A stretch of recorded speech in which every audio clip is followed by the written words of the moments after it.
The We evening faced light filtered through hardships the I hope living you room never window of the know. modest two-story But it house was on in Maple those Street, dark casting times long that we shadows found our across the true worn hardwood strength. floor. You see, the Harold thing about Wilson sat in growing his old favorite is you armchair, the one realize with that patches on the all armrest that those he'd little mended himself, moments running were his actually calloused the big fingers over the ones. frame of the photograph in his I lap. remember the winter of Margaret's 48. smile still had the power to warm We his didn't heart have much 15 back years after then, cancer had taken but her. we had each "Well, other. Maggie," he whispered to the empty room, "another Sunday dinner tomorrow." At 68, Harold's once robust frame had begun to show the toll of decades spent on construction sites. His hands, permanently stained with the ghosts of cement and paint, bore the marks of a life dedicated to building things that would last. Homes for families, a future for his son. He'd started as a simple laborer after high school, working his way up to foreman and eventually launching his own modest construction company. It had never made him rich, but it had been enough to raise Ethan after Margaret passed, enough to pay for his college, enough to help with the down payment on that fancy house in Newton, where his son now lived with Diana and the grandkids. Harold placed the photo back on the side table and glanced around the living room. The furniture was outdated, purchased in the early 90s when Margaret was still alive. The television was at least 10 years old. His clothes were serviceable but worn. Not because he couldn't afford better, his pension was modest, but adequate, but because every extra dollar had gone to ensuring Ethan had opportunities he never had. "I never needed bonuses or vacations," Harold said to himself, repeating the mantra that had carried him through the lean years. "My son's smile when he got into college was reward enough for all the calluses on these hands." And those calluses had built more than houses. They'd built a life for Ethan that Harold could only have dreamed of for himself. Harvard Business School, an executive position at a tech company in Boston, a beautiful wife, two healthy grandchildren, a home in one of the most exclusive suburbs. The grandfather clock in the hallway, a wedding gift from Margaret's parents, chimed 6 times. Harold rose slowly, his knees protesting after a day spent in the garden. Sunday dinner at Ethan's was at 7. He needed to shower and change into his good clothes, the ones he kept pressed and ready in the closet specifically for these weekly visits. The drive to Newton took 40 minutes. Harold's 15-year-old Ford pickup truck looked conspicuously out of place among the luxury vehicles lining Ethan's neighborhood. He parked at the curb rather than in the driveway, a habit he'd developed after Diana had once mentioned that his old clunker made the property look less prestigious.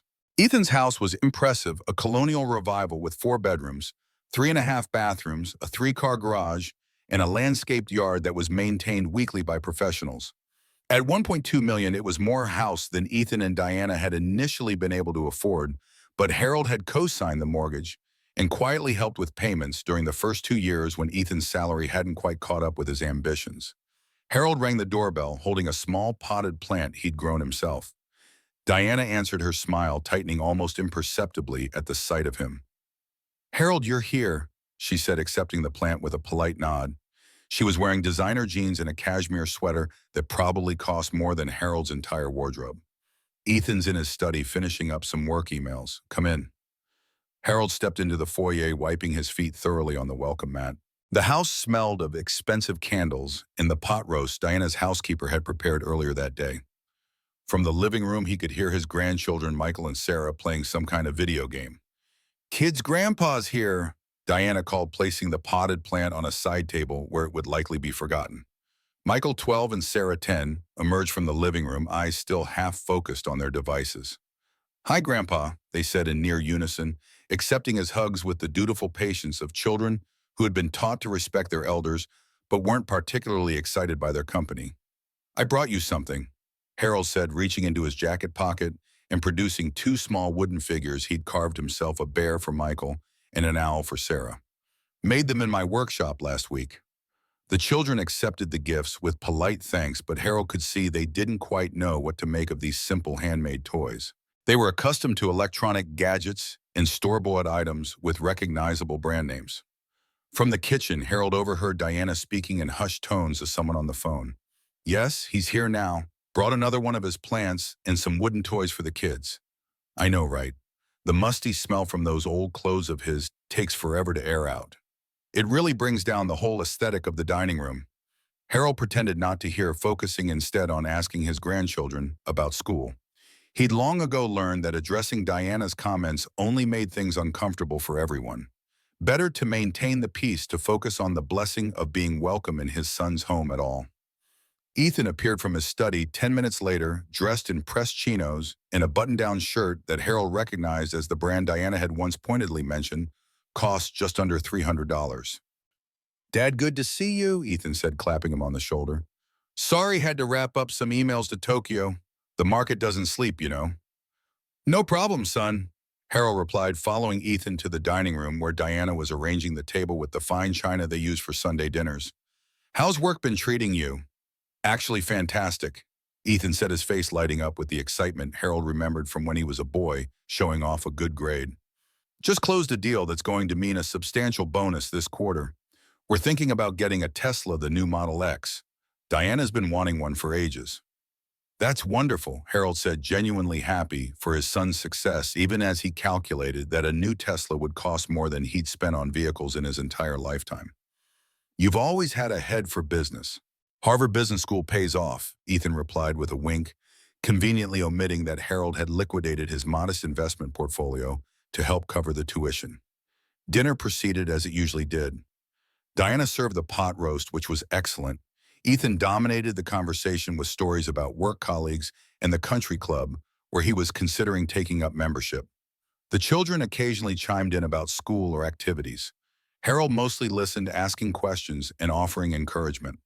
When the conversation turned to their upcoming summer vacation plans, a 2-week trip to Italy, Harold couldn't help but think of all the vacations he and Margaret had postponed.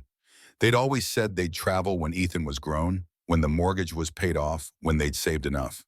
But then Margaret got sick, and all those dreams were filed away in the cabinet of someday that eventually turned into never. "Dad, you're a million miles away," Ethan said, breaking into Harold's thoughts. "Diana was asking if you've given any more thought to her suggestion about the senior living community." Harold blinked, returning to the present. "The one in Brookline, it's very nice, but I'm comfortable in my house. Been there 40 years now." Diana exchanged a glance with Ethan. "It's just that it's so much house for one person, Harold, and the maintenance must be overwhelming at your age." "I manage fine," Harold said mildly. "The garden keeps me active." "But wouldn't it be nice to have people your own age around," Diana pressed, "and medical staff if you need them?" What she didn't say, but what Harold heard clearly, was that they thought he was becoming a burden. That his modest home in the working-class neighborhood where he'd raised Ethan was somehow embarrassing now. That at 68, he should be tucked away somewhere, with other old people out of sight and mind. "I'll think about it," he said, knowing he wouldn't. Later, as they moved to the living room for coffee and the dessert Diana had picked up from the upscale bakery in town, Harold noticed a large envelope on the sideboard addressed to him. It was the paperwork he'd been expecting, the final documents transferring full ownership of his house to Ethan. A month earlier, after one of Diana's more persistent conversations about estate planning and avoiding probate, Harold had agreed to transfer the deed to Ethan. The house, now worth about $450,000, thanks to the booming Massachusetts real estate market, would be Ethan's, with the understanding that Harold would live there for the rest of his life. It had seemed like a sensible decision at the time. The house would eventually go to Ethan anyway. This way there would be no estate taxes, no probate court. But seeing the papers there ready for his signature, Harold felt an unexpected pang of something. Not quite regret, but perhaps a recognition that this was one more piece of himself he was giving away. "The lawyer dropped those by yesterday," Ethan said, following Harold's gaze. "No rush, but when you're ready to sign them, I can get them notarized at the bank." Harold nodded, picking up the envelope. "I'll look them over this week." The evening continued pleasantly enough, though Harold couldn't help noticing how Diana subtly steered Ethan away from any conversations about helping Harold with house repairs or projects. There was always an alternative suggestion, a handyman service, a lawn care company, always with the implication that Harold was becoming too old to manage on his own. When it was time to leave, Ethan walked him to the door, while Diana supervised the children's bedtime preparations. "Thanks for coming, Dad," Ethan set his hand on Harold's shoulder. "Oh, before I forget, we're hosting a dinner party next Saturday. Some colleagues and potential investors I want to impress. Would be great if you could come." "Of course," Harold replied, touched to be included. "Anything I can bring." "Just yourself," Ethan said quickly. "Diana's got a caterer handling everything. 7 o'clock business casual." Harold nodded, knowing business casual meant his one good suit, the one he'd bought for Margaret's funeral and had barely worn since. "I'll be there," he promised, hugging his son goodbye. On the drive home, Harold thought about the transfer papers in the envelope beside him. He'd signed them, of course. What was the house really, but walls and a roof, the memories it contained of Margaret, of raising Ethan? Those would remain his, no matter whose name was on the deed. Still, as he pulled into his driveway and looked at the modest home he'd bought as a young man, with a pregnant wife and dreams bigger than his bank account, he couldn't shake the feeling that something important was slipping away. The dinner party at Ethan and Diana's house was more elaborate than Harold had anticipated. Valet parking had been arranged for the guests' luxury vehicles, making Harold's decision to park his pickup truck around the corner seem prescient. The house had been transformed with floral arrangements and subtle lighting.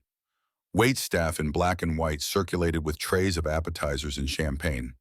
Harold arrived 15 minutes early, as was his habit, dressed in his dark gray suit with a blue tie that Margaret had given him for their 20th anniversary. Diana greeted him at the door, her smile strained. "Harold, you're early," she said, accepting his awkward cheek kiss. She was wearing a black cocktail dress that Harold suspected cost more than his monthly pension. "We're still setting up. Would you mind waiting in the study? Ethan's just finishing up some calls."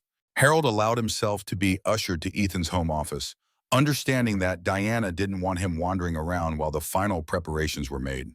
The study was impressively appointed with leather furniture, built-in bookshelves, and a desk that looked like it had been carved from a single piece of mahogany.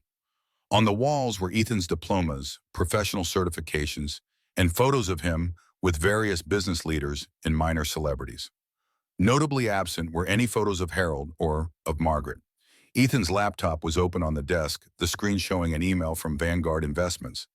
Harold wasn't intentionally snooping, but the subject line caught his eye. Quarterly statement, joint account number 7729. It was the joint account Harold had opened with Ethan years ago when he'd been helping with the mortgage.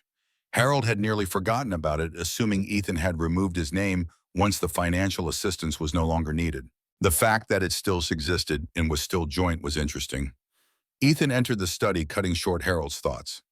"Dad, you made it," he said, closing the laptop as he approached. "Thanks for coming.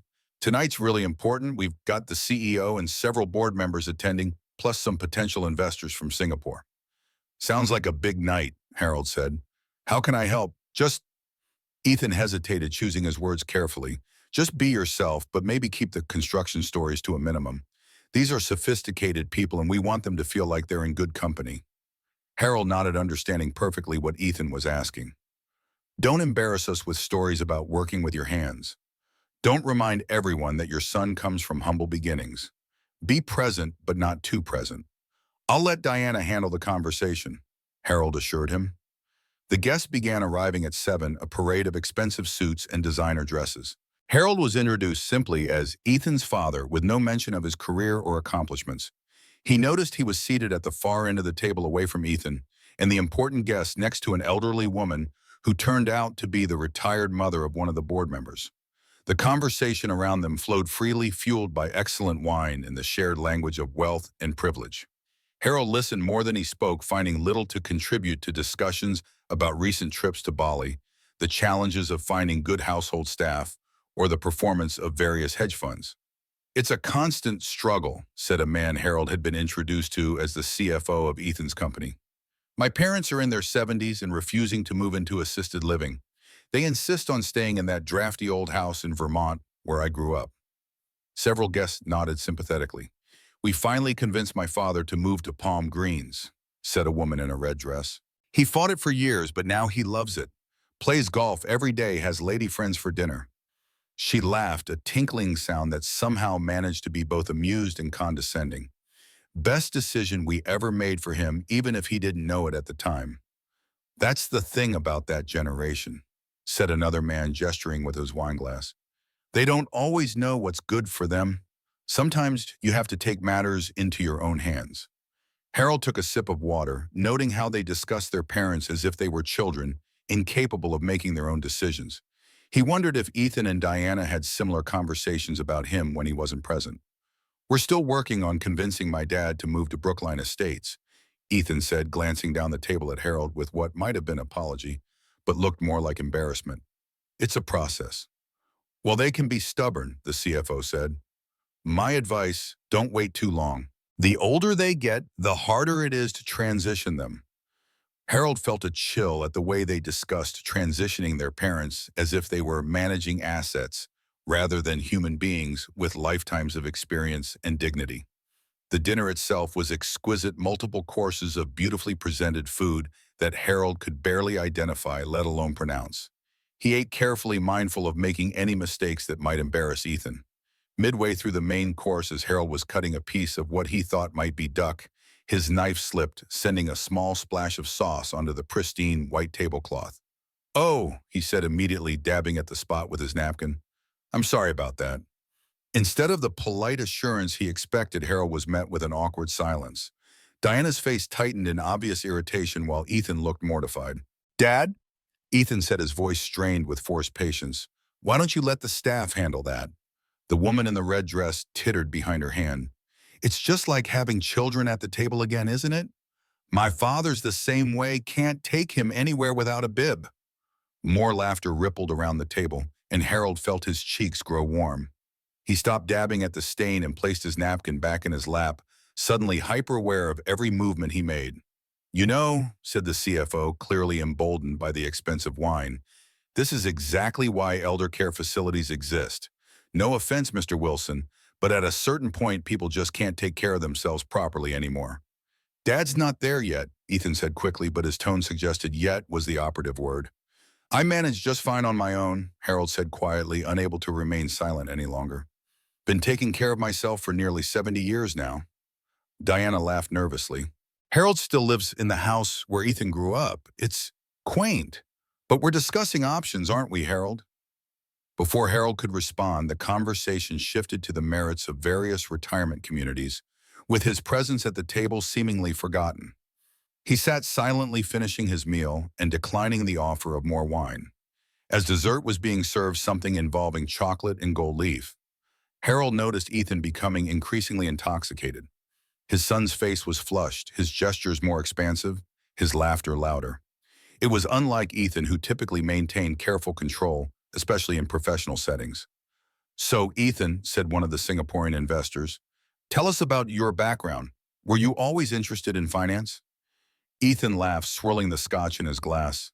"God, no, I grew up with nothing. My father," he gestured down the table toward Harold, "was a construction worker. We lived paycheck to paycheck in a little house in Framingham." Harold felt something twist inside him. It wasn't that what Ethan said was untrue exactly. They had indeed lived modestly. But the way he said it, as if it had been some kind of deprivation, as if Harold hadn't worked himself to exhaustion to provide a stable home, felt like a knife between the ribs. "But you put yourself through Harvard Business School, didn't you?" Diana prompted, placing a hand on Ethan's arm. "That's the American dream right there." Ethan nodded, taking another drink. "Full scholarship and student loans," he said, which was a blatant lie.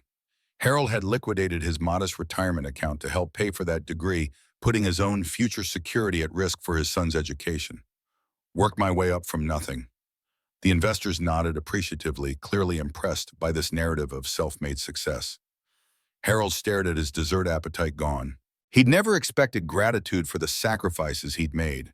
That wasn't why parents provided for their children. But he'd never expected this revision of history, either this erasure of his contributions.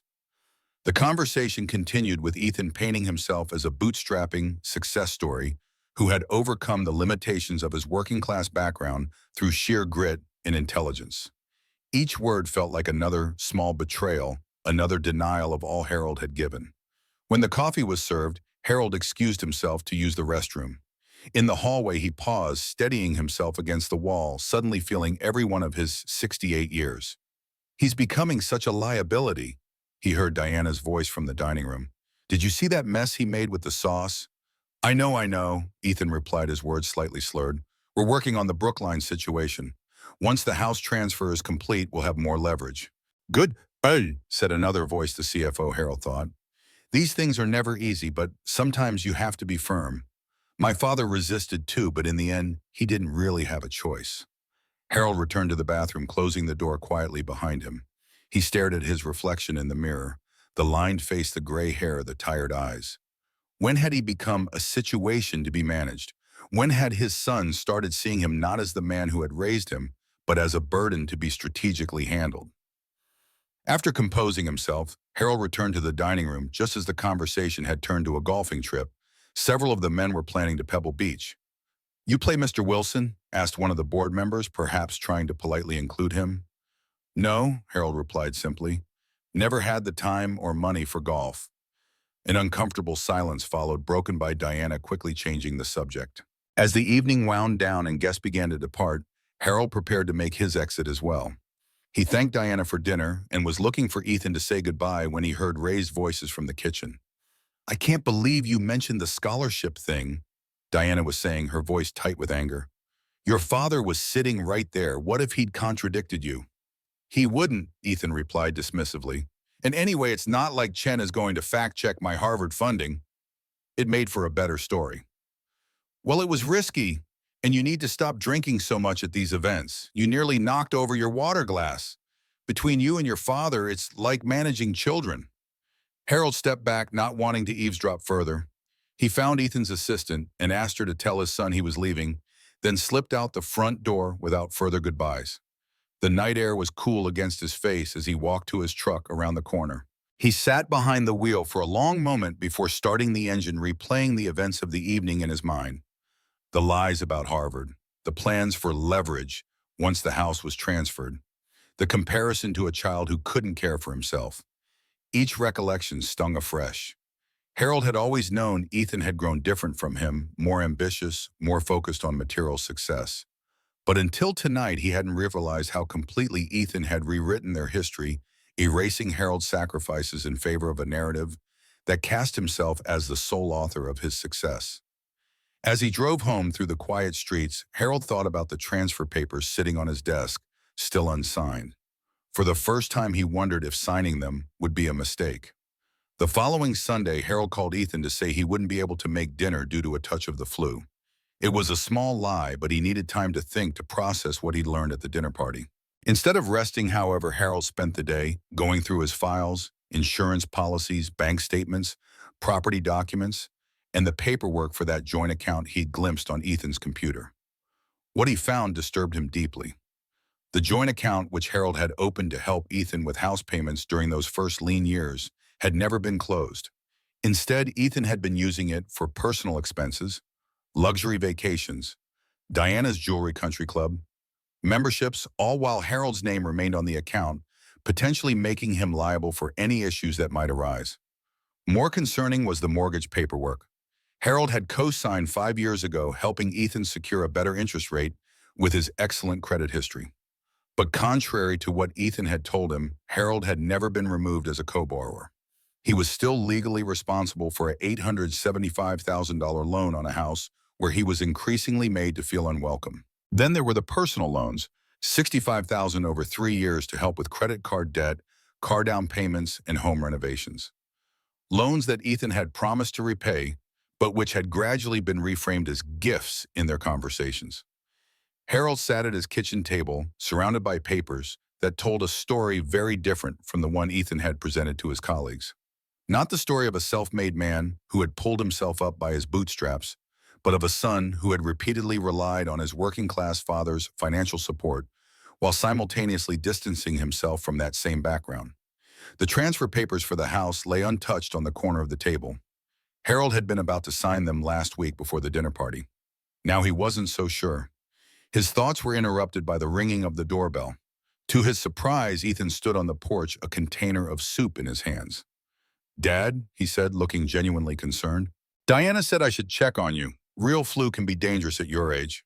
Harold felt a flicker of warmth at his son's apparent concern, quickly tempered by the realization that Ethan might be there more about the transfer papers than his well-being. "Thanks, son," he said, stepping back to let Ethan in. "I'm feeling better already. Just needed a quiet day." Ethan's eyes immediately went to the papers spread across the kitchen table. His expression shifted subtly. "Doing some organizing." "Just reviewing my financial situation," Harold said mildly. "At my age, it's good to have everything in order." Ethan nodded, placing the soup on the counter. "Speaking of which, did you get a chance to look over those transfer papers?" "The lawyer's been asking." And there it was, the real reason for the visit. Not concern for Harold's health, but concern for the property transaction. I've been reviewing them, Harold said. Actually, I've been reviewing a lot of paperwork, including our joint account at Vanguard and the mortgage on your house. Ethan's face paled slightly. Oh, any reason in particular? Just making sure everything's as it should be, Harold replied, watching his son carefully. I was surprised to see the joint account is still active and that I'm still on the mortgage. Ethan laughed, but it sounded forced. Just administrative oversight. I meant to take care of that ages ago. You know how it is with paperwork, it's always at the bottom of the to-do list. Seems like an important thing to overlook, Harold observed, especially for a financial executive. The atmosphere in the kitchen had shifted, tension crackling between them like static electricity. Look, Dad, Ethan said, his voice taking on the patient tone he often used when explaining something he deemed beyond Harold's comprehension.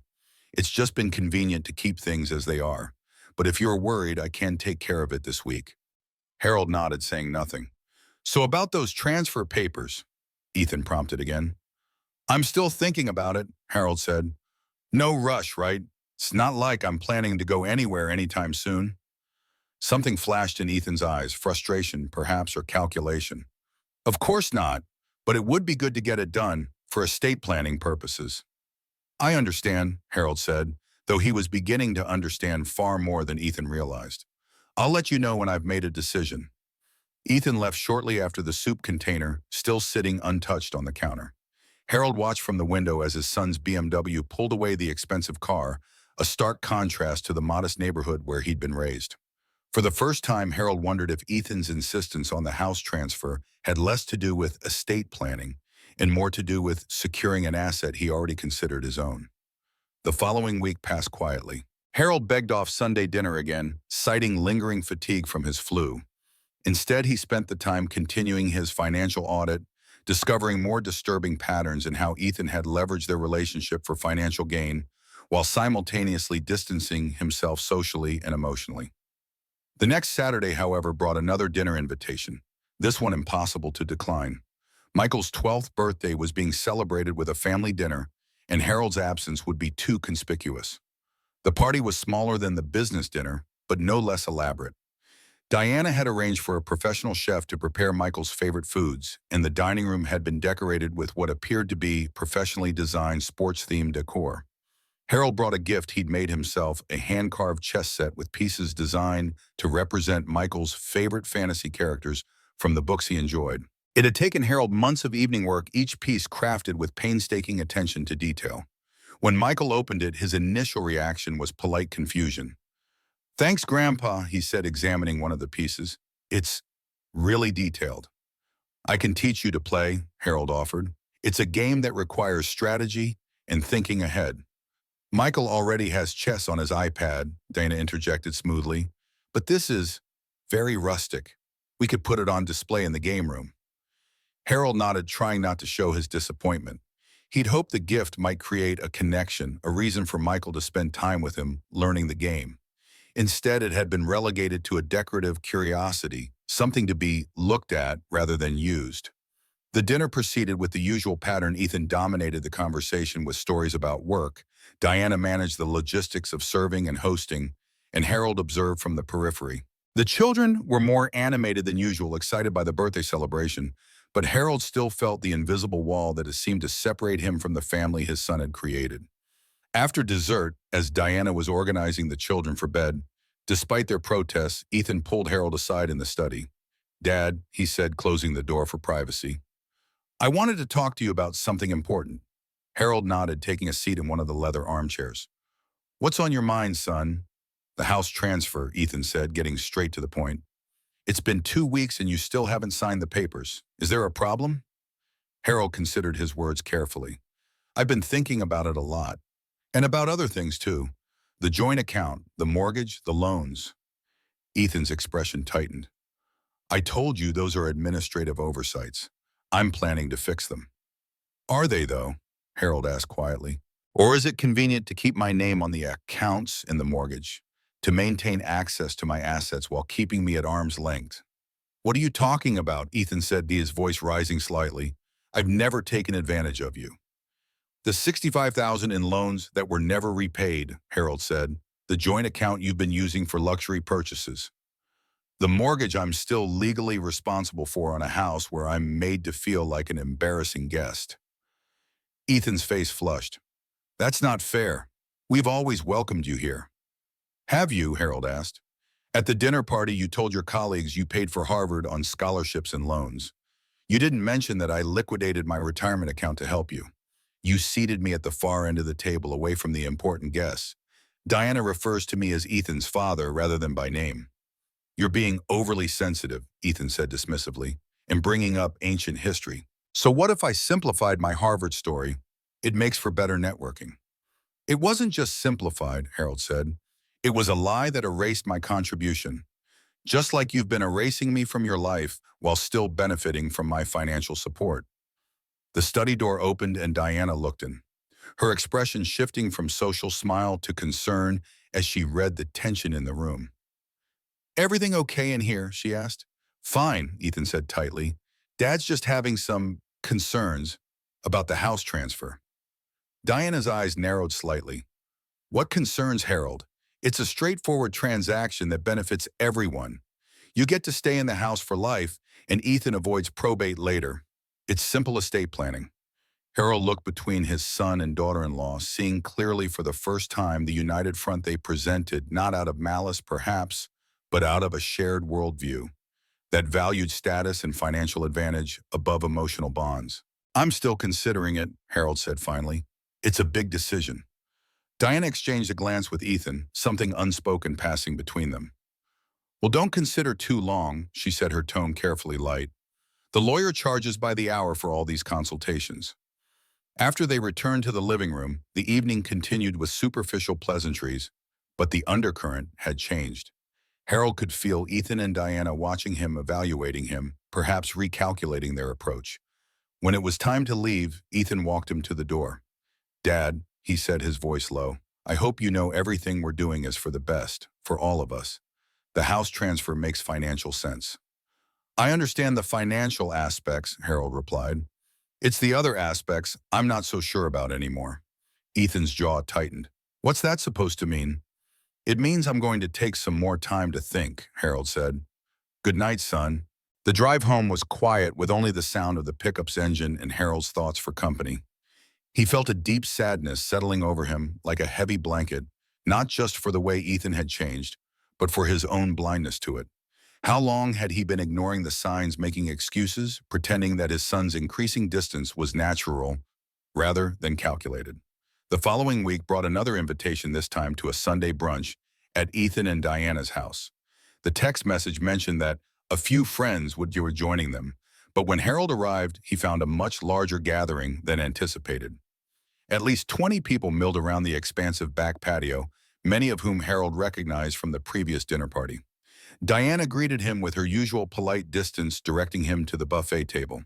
Help yourself, Harold. Ethan's by the grill if you're looking for him. Harold filled a plate with fruit and pastries, then made his way to where Ethan stood flipping expensive-looking steaks on a professional-grade grill. His son was holding court with several men in golf shirts, all clutching mimosas and laughing at something Ethan had just said. Dad, Ethan said, noticing him. Glad you could make it. Have you met Jim? He's with Brookline Estates, the community we were telling you about. Harold shook hands with a smooth-looking man in his 40s who smiled with practiced warmth. Mr. Wilson, pleasure to meet you. Ethan's told me all about your situation. My situation, Harold repeated, glancing at his son. Your living arrangement, Jim clarified, not picking up on the tension. We have a beautiful unit available right now in our senior complex. Independent living, but with all the amenities and care options you might need as you progress. Harold felt something cold settle in his stomach. I see. And Ethan's been discussing this with you. Oh yes, Jim said enthusiastically. We've been over the floor plans, the financial arrangements, everything. Just waiting on you to come for a tour. In fact, we could go tomorrow if you're free. Harold looked at Ethan, who at least had the grace to appear uncomfortable. I thought it would be good for you to have options, Dad, especially with the house transfer coming up. The house transfer that I haven't agreed to yet, Harold said quietly. An awkward silence fell over the small group. Jim, sensing the tension, excused himself to check on those mimosas. "Dad," Ethan said once they were alone, his voice low and intense, "you're being unreasonable. The house transfer is a smart financial move, and Brookline Estates is perfect for someone in your position." "And what position is that?" Harold asked. "You're getting older," Ethan said as if explaining something to a child. "The house is too much for you to maintain. You need to be around people who can help if something happens." "I'm 68, not 98, Harold replied, "and I've maintained that house for 40 years without issue." Ethan's expression hardened. "This isn't up for debate. The papers are ready. Jim's holding the unit for you, and Diana's already spoken with a real estate agent about listing the house once it's transferred." Harold stared at his son, genuinely shocked by the presumption. "You're planning to sell my house, the one I've lived in for 40 years, the one where your mother died?" "It makes financial sense," Ethan insisted. "The market's hot right now, and that neighborhood is finally gentrifying. We could get top dollar and use the proceeds to secure your spot at Brookline."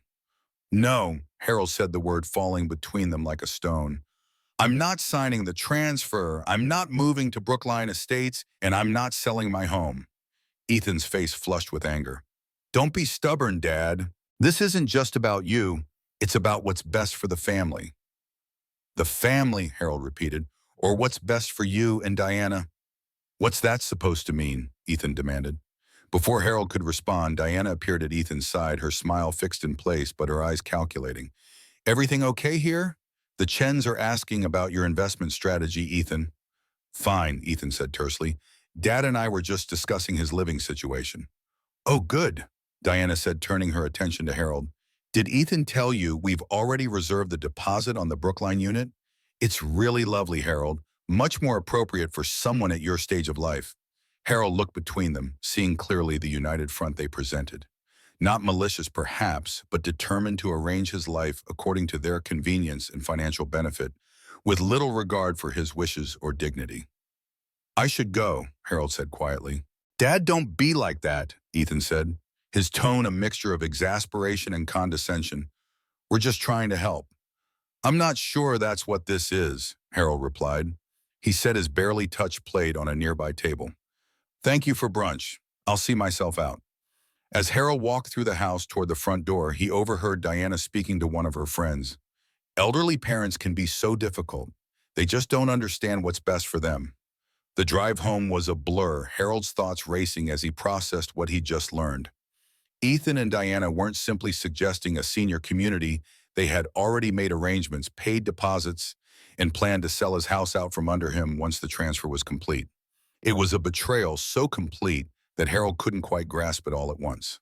The son he'd sacrificed everything for had been systematically planning to divest him of his autonomy, his home, and his dignity, all while maintaining the narrative that it was for his own good. When Harold arrived home, he sat in his truck for a long time, staring at the modest house he'd built a life in, the house where Margaret had died, the house where he'd raised Ethan from a colicky baby to a promising young man, the house that apparently his son now viewed as nothing more than an asset to be liquidated for financial gain. Inside, Harold moved through the familiar rooms, seeing them now through new eyes. The worn furniture that Diana found embarrassing. The family photos that documented a shared history Ethan seemed eager to revise. The workshop in the basement where he'd spent countless hours creating things with his hands. Toys for Ethan as a boy, furniture for their home, and most recently the chess set that would likely gather dust in some forgotten corner of his son's mansion. In his study, Harold sat at the desk and pulled out the house transfer papers he still hadn't signed. He read them carefully now, noting the clauses that would give Ethan full control of the property while allowing Harold to remain as essentially a tenant. There was nothing explicitly stating that Harold couldn't be moved elsewhere if Ethan deemed it necessary. Next, he reviewed the joint account statements, the mortgage paperwork, the loan documents, all the financial threads that still connected him to his son's life, even as the emotional bonds had frayed almost to breaking. As the evening shadows lengthened across the room, Harold came to a decision. Not out of anger or a desire for revenge, but out of a clear-eyed recognition that the relationship he thought he had with his son no longer existed and perhaps never had, at least not in recent years.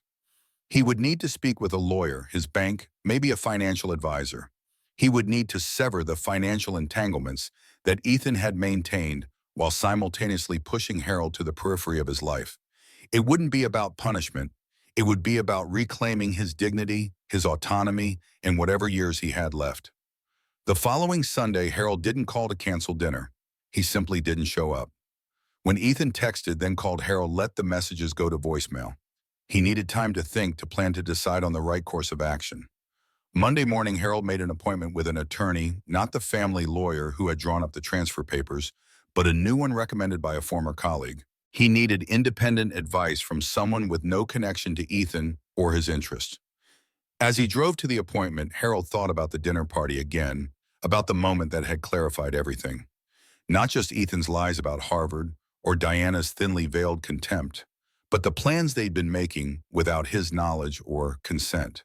The assumption that his life, his home, his future were all ultimately under their control. And for the first time, Harold allowed himself to acknowledge the full extent of what had been happening. His son had been systematically using him for financial benefit while simultaneously pushing him out of his life. It was a bitter realization, but also a clarifying one. And with clarity, Harold knew exactly what he needed to do next. Harold couldn't sleep that night. The conversation with the attorney, Mr. Peterson, kept replaying in his mind. The older lawyer had listened carefully to Harold's situation, his bushy white eyebrows furrowing as Harold explained about the joint accounts, the co-signed mortgage, and the house transfer papers he'd nearly signed. So you're telling me, Peterson had said, leaning forward in his leather chair, that your son has maintained these financial connections while simultaneously planning to move you into assisted living and sell your home. Harold had nodded, the truth of it still painful to acknowledge aloud. And you co-signed his mortgage, loaned him substantial sums that were never repaid, and he's now presenting a narrative that erases your contributions entirely. That's correct, Harold had replied.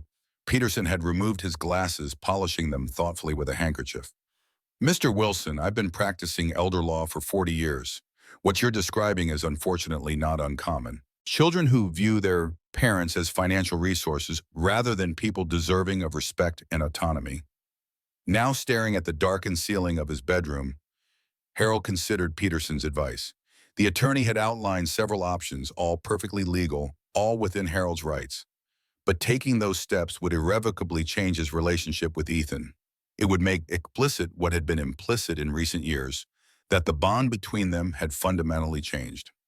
Harold rose early the next morning, made coffee, and sat at his kitchen table with a notebook. He began listing every financial connection between himself and Ethan, the joint account, the mortgage co-signature, the outstanding loans, the house deed. For each item, he wrote down the action he needed to take. His phone buzzed with a text from Ethan. "Dad, we missed you at dinner yesterday. Everything okay?" Harold set the phone aside without responding. For once, he needed to think about his own interests rather than immediately addressing his son's concerns. By noon, he had a clear plan of action. It wasn't about revenge or punishing Ethan. It was about reclaiming his autonomy and protecting himself from decisions others were trying to make for him. He would meet with the bank, update his will, and consult with the real estate agent, all before speaking with Ethan again. As Harold was preparing to leave for his first appointment, there was a knock at the door. He opened it to find Diana standing on his porch, her expression a careful mask of concern. "Harold," she said, "we've been worried. You didn't show up for dinner, and you're not answering Ethan's calls." "I needed some time to think," Harold replied, not inviting her in. Diana's eyes darted past him to the interior of the house. "Think about what is this about the Brookline Estates situation, because we're really trying to do what's best for you." "Are you?" Harold asked mildly. Something flashed in Diana's eyes, irritation perhaps, or calculation. "Of course we are. You're getting older, Harold. The house is too much for you, and frankly, we are concerned about your decision-making lately." "My decision-making," Harold repeated. "Yes," Diana said, her tone becoming more confident. "Ethan mentioned you've been reviewing financial documents, asking questions about accounts that have been set up for years. It's concerning behavior." Harold almost laughed at the absurdity of it. Reviewing his own financial information was now being framed as a sign of diminished capacity. "I appreciate your concern," he said, "but I'm perfectly capable of managing my affairs." "Well, that's debatable," Diana replied, her mask of concern slipping slightly. Ethan thinks it might be time for a more thorough evaluation of your situation, medically speaking. And there it was, the implied threat that if Harold didn't comply with their plans, they might seek to have him declared incompetent. The realization sent a chill through him. "I have an appointment," he said, reaching for his coat. "We can discuss this another time." Diana's eyes narrowed. "The house transfer papers, Harold. They need to be signed this week." The lawyer's getting impatient. "I'm still reviewing them," Harold said, locking his door. "There's nothing to review," Diana said, her voice rising slightly. "It's a standard arrangement. You stay in the house, Ethan gets the deed. Simple." "And then what?" Harold asked, turning to face her fully. "Then I get moved to Brookline Estates and the house gets sold." Diana's momentary silence was answer enough. "That's what I thought," Harold said. "Now, if you'll excuse me."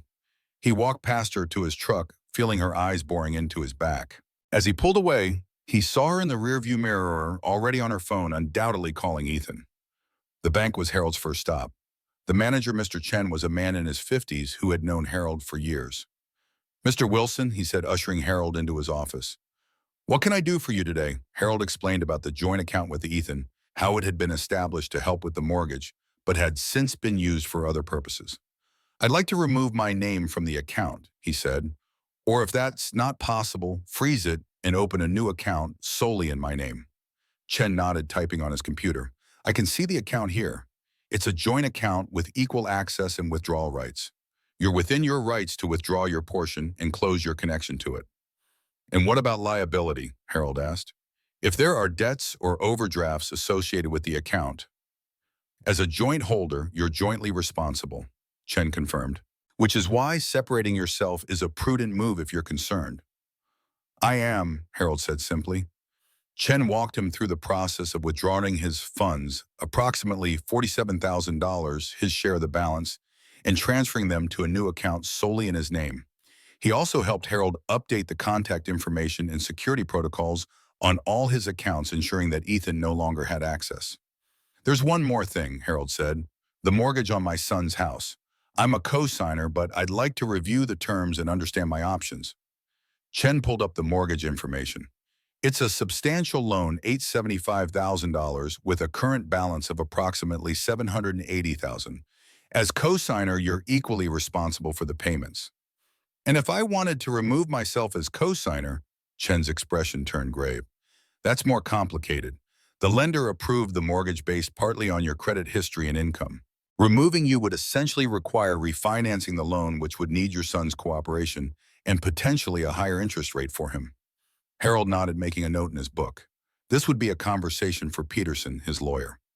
Next, Harold visited a real estate agent recommended by Peterson, a woman named Gloria Martinez, who specialized in properties in Harold's neighborhood. "The market's hot right now," she confirmed, reviewing comparable sales in the area. "Your home with its sheet-and-a-half-acre lot would likely list around $520,000 to $540,000 in the current market." "And if I wanted to sell quickly," Harold asked, "we could price it aggressively at $495,000 and likely have multiple offers within days," Martinez said. "But may I ask why the rush waiting for spring could potentially net you an additional 5 to 10%? Harold explained his situation in broad terms, his need to make decisions about his property before others made them for him. "I see," Martinez said, her expression softening with understanding. "In that case, I'd recommend we start the process immediately. I can have a photographer out tomorrow, listing live by Friday." Harold thanked her and signed the listing agreement, specifying that the information was to be kept confidential until the listing went public. He didn't want Ethan or Diana finding out prematurely. By late afternoon, Harold had accomplished everything on his list for the day. He'd separated his finances from Ethan's, initiated the home selling process, and scheduled another meeting with Peterson to discuss the mortgage situation. He felt a weight lifting, not the burden of the decisions themselves, but the clarity that came with taking action. His phone had buzzed throughout the day, with messages from Ethan growing increasingly urgent and irritated. Finally, as Harold pulled into his driveway, it rang again. This time he answered. "Dad," Ethan said without preamble, "what the hell is going on? Diana said you were acting strange, and now the bank tells me there's an issue with our joint account." "I've been making some changes to my financial arrangements," Harold said calmly. Without discussing them with me, Ethan demanded. That account has been set up for years. Why mess with it now? It seemed time, Harold replied. I'm organizing my affairs. What does that mean? And why aren't you answering my texts? We had dinner planned yesterday. I needed some time to think, Harold said, about the house transfer, about Brookline Estates, about a lot of things. Ethan's sigh of frustration was audible. Dad, we've been over this. The house transfer is simple estate planning, and Brookline is a fantastic facility, much better than you rattling around alone in that old house. My old house that you've already made plans to sell, Harold said. A telling pause. Who told you that? Diana mentioned your conversations with a real estate agent, Harold said, about listing the house once the transfer was complete. That was theoretical, Ethan backpedaled. Long-term planning. It didn't sound theoretical, Harold countered. It sounded quite advanced. Look, Ethan said, his tone shifting to one of forced patience. Why don't we discuss this over dinner tomorrow night? Just you, me, and Diana. We can clear the air. Harold considered declining, but perhaps it was better to have this conversation directly. All right, what time? 7, Ethan said, sounding relieved. And Dad, bring those transfer papers. Let's get this settled once and for all. After hanging up, Harold sat in his truck for a long moment. Tomorrow's dinner would be difficult, but necessary.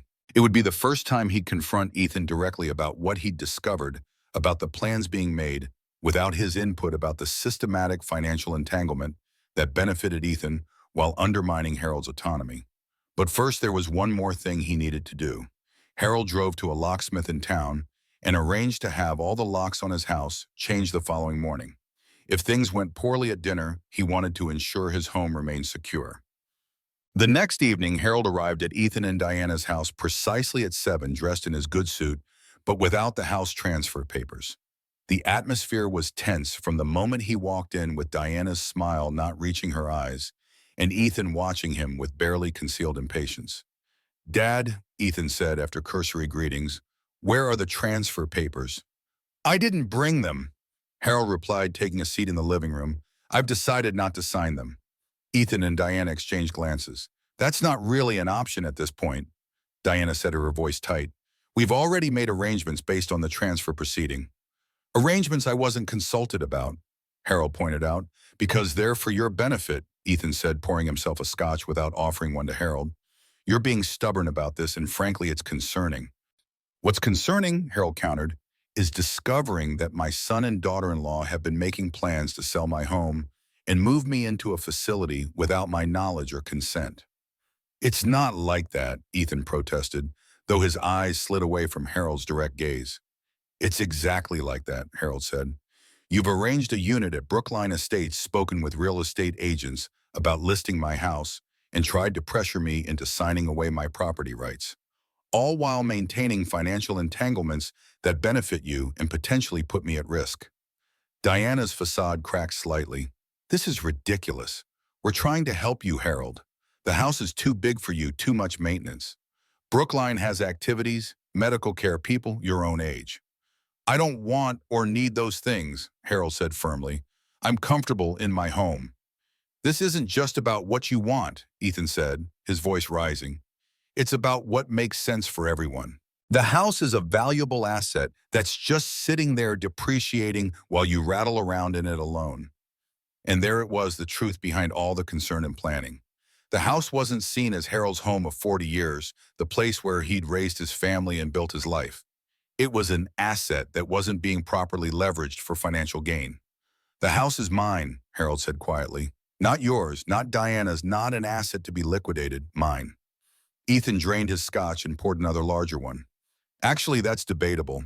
I've been paying the property taxes for the past 3 years. I've paid for repairs, maintenance, a new roof. I have a substantial financial interest in that property. Which I never asked for, Harold pointed out, and which pales in comparison to what I've given you over the years. Here we go, Diana muttered, rolling her eyes. The martyr routine. Harold turned to her. It's not martyrdom to acknowledge reality, Diana. I liquidated my retirement account to pay for Ethan's Harvard education. I co-signed his mortgage when his income wasn't sufficient. I've loaned him over $65,000 that was never repaid. That was all voluntary, Ethan said dismissively. Nobody forced you. Just as nobody is forcing you to make decisions about my home and my life, Harold replied. Yet here we are. The tension in the room was palpable. Diana stood and walked to the bar cart, pouring herself a glass of wine.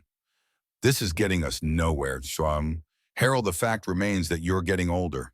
The house is too much for you. Brookline Estates is the sensible solution. I'm not going to Brookline, Harold said firmly, and I'm not signing the house transfer. Ethan's face flushed with anger. You're being irrational. This is exactly why we're concerned about your decision-making. My decision-making is fine, Harold said. I've simply decided not to do what you want. What I want at the Straighton, Ethan said, his voice rising, is for my father to be taken care of properly instead of living like a hermit in a decaying house in a neighborhood that's barely safe anymore. The neighborhood is fine, Harold said, and so am I. You're not fine, Ethan shouted, slamming his glass down. You're old dad. You're getting forgetful, you're becoming paranoid, and you're making bad decisions. That's why we need to step in. Harold felt a cold clarity settling over him. This wasn't about his welfare. This was about control, about Ethan's impatience with a father who wasn't complying with his plans. I've made an appointment for you, Diana interjected smoothly, with Dr. Michaels next week for an evaluation. What kind of evaluation? Harold asked, though he already knew. A cognitive assessment, Diana said, to determine if you're still capable of making major financial decisions independently. Harold stared at them, these people he barely recognized anymore. You're trying to have me declared incompetent because I won't sign over my house to you. That's an unfair characterization, Ethan protested but weakly. Is it? Harold asked. Because from where I'm sitting, it looks like you've been systematically positioning yourself to take control of my assets while pushing me to the margins of your life. That's absurd, Diana said sharply. We've included you in family dinners every week. We invited you to Michael's birthday party.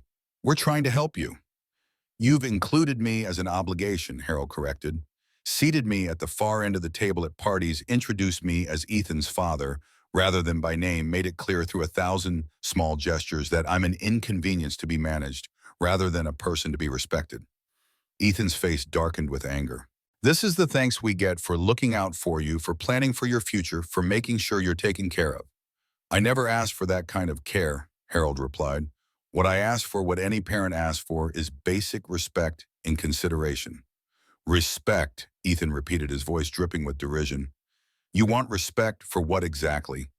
For working a blue-collar job your whole life, for never advancing beyond foreman, for living in the same modest house for 40 years while the rest of the world passed you by. Each word landed like a blow, revealing the contempt that had been simmering beneath the surface for years. I want respect, Harold said quietly, for raising you alone after your mother died, for working 60-hour weeks so you could have opportunities I never had, for sacrificing my own comfort and retirement security so you could attend an Ivy League school and become the success you are today. Oh, please, Diana interjected. Everyone's parents make sacrifices. It's called being a parent. You don't get a medal for doing what you're supposed to do. Harold looked at her, then back at Ethan, who had drained his third scotch and was now pacing the living room like a caged animal. You're right, Diana, Harold conceded. Parents don't deserve special recognition for doing their job. But they do deserve basic dignity in their old age and the right to make their own choices about how and where they live. Not if those choices are bad ones, Ethan snapped. And who decides what's bad, Harold asked. You, because it seems like any choice that doesn't align with your financial interests is automatically deemed bad or a sign of diminished capacity. Ethan stopped pacing and turned to face Harold, his expression twisted with anger. You know what? This conversation is pointless. You've clearly made up your mind to be difficult. I've made up my mind to maintain my independence, Harold corrected. Independence, Ethan scoffed. Is that what you call it? Living alone in that outdated house, wearing the same clothes for decades, driving that embarrassing truck. Yes, Harold said simply. That's exactly what I call it. Making my own choices based on my own values rather than what others think I should want or have. Your values, Diana said with a dismissive wave, are from another era. Things change, Harold. People evolve, except you apparently. Harold studied them both, his son flushed with alcohol and anger, his daughter-in-law cold and calculating. These were not people who had his best interests at heart. These were people who saw him as an obstacle to their plans, a problem to be managed. "I think I should go," Harold said, rising from his seat. "Sit down, Dad," Ethan ordered. "We haven't resolved anything yet." "I've resolved what I needed to," Harold replied. "I won't be signing the transfer papers. I won't be moving to Brookline Estates. And I won't be attending any evaluation with Dr. Michaels." "You don't have a choice," Ethan said, stepping closer, his voice low and threatening. "If you won't cooperate, we'll have to take more formal steps." "Are you threatening to have me declared incompetent because I won't give you my house?" Harold asked, wanting to hear him say it directly. Ethan's jaw clenched. "I'm saying that your behavior lately suggests diminished capacity, and as your son, I have a responsibility to ensure you're protected even from yourself." Harold felt a profound sadness washing over him. This man, this stranger wearing his son's face, was prepared to strip him of his legal rights in order to gain control of his property. What had happened to the boy he had raised, the child who had once looked at him with love and admiration? "I'm leaving now," Harold said, moving toward the door. Ethan blocked his path. "The transfer papers, Dad. This would all be so much simpler if you just signed them." "No," Harold said firmly. What happened next occurred so quickly that Harold barely had time to register it. Ethan's face contorted with rage. He leaned forward across the short distance between them and spat directly into Harold's face. The room fell into shocked silence. A drop of spittle slid down Harold's cheek toward his collar. Diana gasped softly, but not in horror. There was a note of surprised amusement in the sound. "You're old," Ethan said, his voice shaking with anger. "You're weak, you're worthless, and you're standing in my way." Harold slowly, deliberately removed his handkerchief from his pocket and wiped his face. He said nothing, but something in his eyes must have registered with Ethan, who took a half-step backward. "Dad," Ethan began, perhaps realizing he'd crossed a line that couldn't be uncrossed. "Don't," Harold said quietly, pocketing the handkerchief. "Don't say another word." He moved past Ethan toward the door. Diana remained frozen by the bar cart, her wineglass halfway to her lips. "This isn't over," Ethan called after him, his voice a mixture of anger and something that might have been fear. "You can't just walk away from this."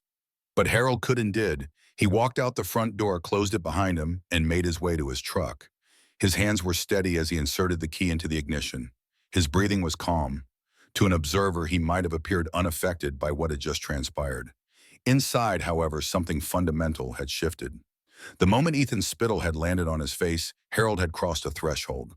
The man who had driven to Ethan's house that evening, the father still hoping for reconciliation, still making excuses for his son's behavior, that man was gone. In his place was someone colder, clearer, more resolute. As he drove home, Harold realized that what he felt wasn't anger. It was a kind of clarity, painful but necessary. His son, the boy he had raised and sacrificed for, was gone. The man who had taken his place viewed Harold not as a father to be loved and respected, but as an obstacle to be removed, an asset to be acquired, a problem to be managed. The realization didn't break him. It hardened him. When Harold arrived home, he didn't go inside immediately. Instead, he sat in his truck staring at the modest house he'd owned for 4 decades. The house where he'd brought Margaret as a bride, where they'd raised Ethan, where he'd mourned her passing. It wasn't just walls and a roof, it was the physical embodiment of his life's work and memories. And his son wanted to sell it out from under him, to convert it from a home into Kishanish. Harold finally went inside, his movements deliberate and calm. In the kitchen, he washed his face thoroughly, scrubbing away any lingering trace of Ethan's saliva. Then he made himself a cup of tea and sat at the table thinking. What had happened tonight wasn't just an argument or a momentary loss of temper. It was the revelation of how Ethan truly saw him as someone old, weak, and worthless. Someone whose dignity could be violated without consequence. Someone whose property and autonomy were up for grabs. Harold sipped his tea and considered his options. The steps he'd taken earlier, separating his finances, arranging to sell the house, those had been preventative measures. Now, after tonight, they seemed like necessary acts of self-preservation. He picked up his phone and saw a series of texts from Ethan, alternating between angry accusations and half-hearted apologies. "You left before we could resolve anything. I shouldn't have lost my temper, but you're being unreasonable. This could all be so simple if you just cooperate. I'm sorry about what happened, but you pushed me too far. Harold deleted them all without responding. There was nothing left to say. Instead, he called Peterson his lawyer despite the late hour. Something's happened, he said when Peterson answered. I need to accelerate everything we discussed. Are you all right? Peterson asked, concern evident in his voice. I'm fine, Harold said, but I need to move quickly now. Can you come to my house tomorrow morning? There are papers I need to sign. Peterson agreed and Harold hung up. Next, he called Gloria Martinez, the real estate agent. I want to list the house immediately, he said. Not next week, tomorrow. That's unusually fast, Martinez said cautiously. Is everything okay, Mr. Wilson? Everything's fine, Harold assured her. But circumstances have changed, and I need to move quickly. Martinez agreed to send a photographer first thing in the morning and have the listing live by afternoon. Harold thanked her and hung up. Finally, he called the locksmith who had changed his locks that morning and arranged for additional security measures, a deadbolt for the back door window locks, and motion sensor lights around the perimeter of the house. With those calls made, Harold felt a strange sense of calm settling over him. The path forward was clear now. Sell the house. Sever all financial ties with Ethan.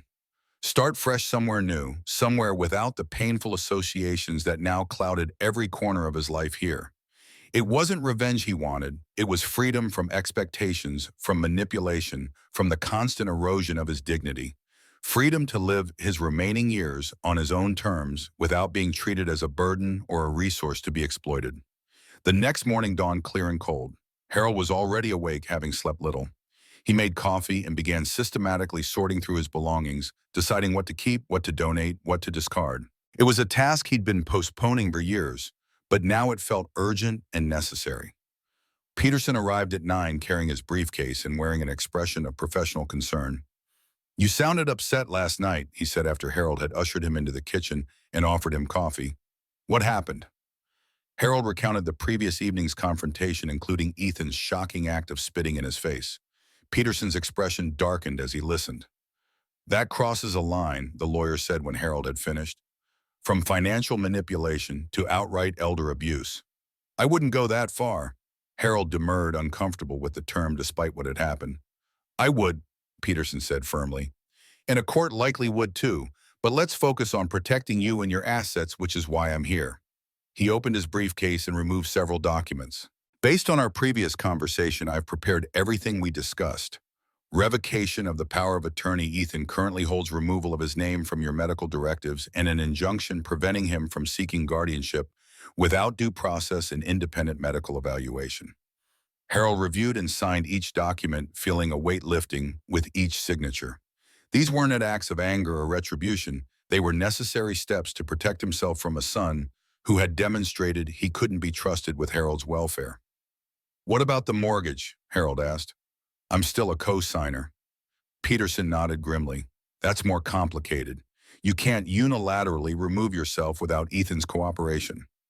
However, you can notify the lender that you'll no longer be making payments or accepting responsibility for the loan. It won't legally remove your liability, but it establishes a paper trail of your intent. In the joint account, I've already withdrawn my share of the funds, but it's still open. I'll send a formal letter today and instructing the bank to freeze the account and prevent any further transactions without dual authorization. Peterson said, it's not perfect, but it provides some protection. By the time Peterson left, Harold had signed over a dozen documents, each one another step toward disentangling himself from Ethan's financial web. It was both liberating and deeply sad, the legal dissolution of a relationship that had already broken on an emotional level. The real estate photographer arrived shortly after capturing images of the house Harold had maintained so carefully over the decades. Martinez followed, bringing paperwork for the listing and discussing strategy. Given the market and your desire for a quick sale, I recommend listing at $495,000, she advised. It's slightly below market value, but it should generate immediate interest and potentially multiple offers.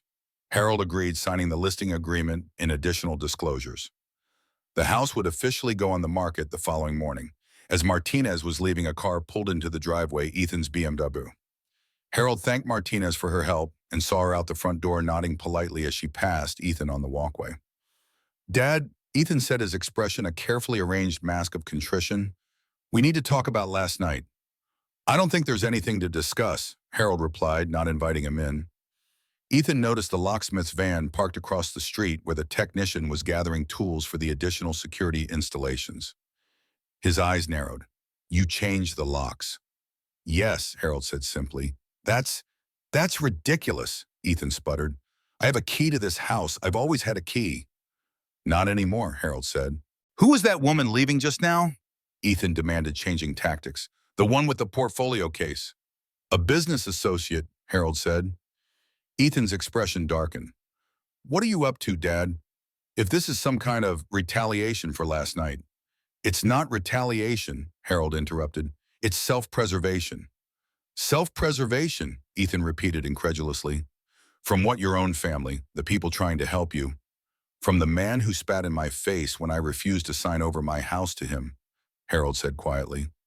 Ethan had the grace to look momentarily ashamed, but it quickly passed.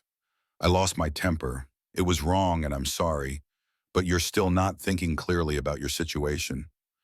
My situation is that I'm a competent adult making decisions about my own property and life, Harold said. Decisions you don't get to make for me. Ethan's jaw tightened. We'll see about that. Diana's already spoken with Dr. Michaels. The evaluation is scheduled for next week. I won't be attending, Harold said calmly. You don't have a choice, Ethan insisted. If necessary, we'll petition for temporary guardianship on the grounds that you're making irrational financial decisions that put yourself at risk. Harold regarded his son sadly. Is that really who you've become, Ethan? Someone who would have his own father declared incompetent to gain control of his assets. It's not about the assets, Ethan protested, though his eyes slid away from Harold's direct gaze.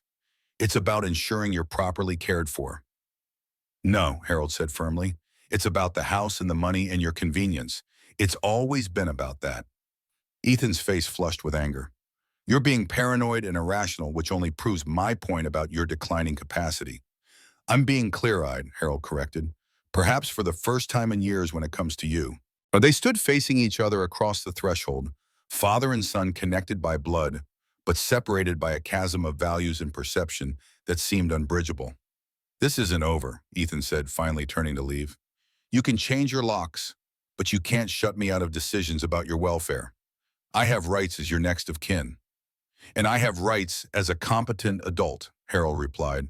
Rights I intend to exercise.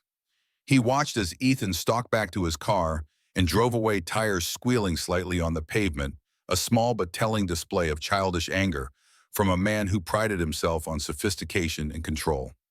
Inside, Harold resumed his sorting now with greater urgency. He had no doubt that Ethan would follow through on his threat to seek guardianship. Peterson had warned him about this possibility, which was why they had filed the preemptive injunction requiring independent medical evaluation before any guardianship hearing could proceed. It was a legal chess game now, and Harold needed to stay several moves ahead. The house needed to be sold quickly, the proceeds secured, and his new living arrangements established before Ethan could maneuver to block him.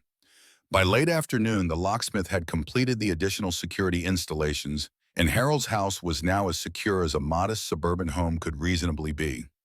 Martinez called to confirm that the listing would go live the next morning, with the first showing scheduled for the following day. Harold's phone had buzzed periodically throughout the day, with messages from Ethan alternating between conciliatory and threatening. We need to talk this through calmly. Don't do anything you'll regret. Diana's worried about your mental state. If you force our hand on this guardianship issue, it won't go well for you. Harold ignored them all. Instead, he focused on practical matters, sorting through decades of accumulated possessions, deciding what was truly important to keep. Margaret's photos and letters, the wooden box containing Ethan's baby shoes and first drawings from a time before everything changed. The tools he'd used throughout his working life, many of which had been gifts from colleagues or special purchases to mark professional milestones. It was a bittersweet process, this distillation of a life into what could fit in a few boxes and suitcases. But it was also clarifying. Without the weight of the accumulated physical objects, Harold could see more clearly what truly mattered at his memories, his dignity, his right to self-determination. That evening, as Harold was preparing a simple dinner, his phone rang with a call from an unfamiliar number. He answered cautiously.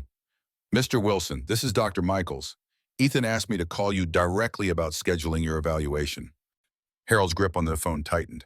Dr. Michaels, I appreciate the call, but I have not consented to any evaluation, nor do I require one. There was a pause on the other end. I understand your reluctance, the doctor said carefully.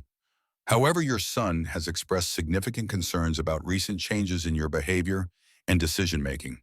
As a geriatric specialist, I can tell you that sometimes the people closest to us notice changes before we do.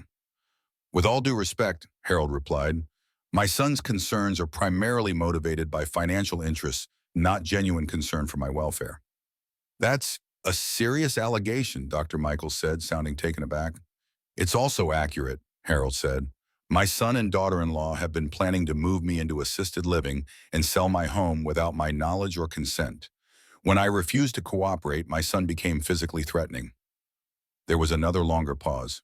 Mr. Wilson, if there's been any kind of elder abuse, that's a matter for... I'm handling it, Harold interrupted.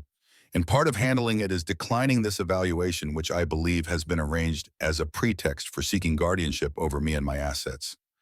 I see, Dr. Michaels said, sounding increasingly uncomfortable. Mr. Wilson, I had no idea the situation was so complex. Perhaps it would be best if I spoke with both you and your son together in my office to better understand what's happening here. That won't be necessary, Harold said firmly. I've already consulted with my attorney and taken steps to protect myself legally. If you have further questions about my cognitive capacity, they should be directed to Mr. Peterson at Davis Peterson and Associates. After ending the call, Harold felt a grim satisfaction. Ethan had clearly expected the doctor to be an ally in his guardianship strategy. Instead, Harold's direct and articulate refusal had likely raised questions in Dr. Michaels' mind about Ethan's motives. The evening passed quietly. Harold continued his sorting and packing, preparing for a future that now seemed both uncertain and urgently necessary. He had no specific destination in mind, yet only the certainty that he needed to leave this place and start fresh somewhere without the painful associations that now colored every corner of his life here. As he was preparing for bed, Harold's phone rang again. This time it was Martinez, the real estate agent, calling with unexpected news.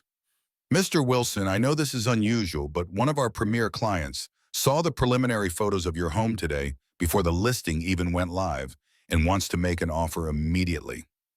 Harold sat down surprised. Already the listing isn't even active yet. I know, Martinez said, sounding excited. It's unusual, but it happens with distinctive properties.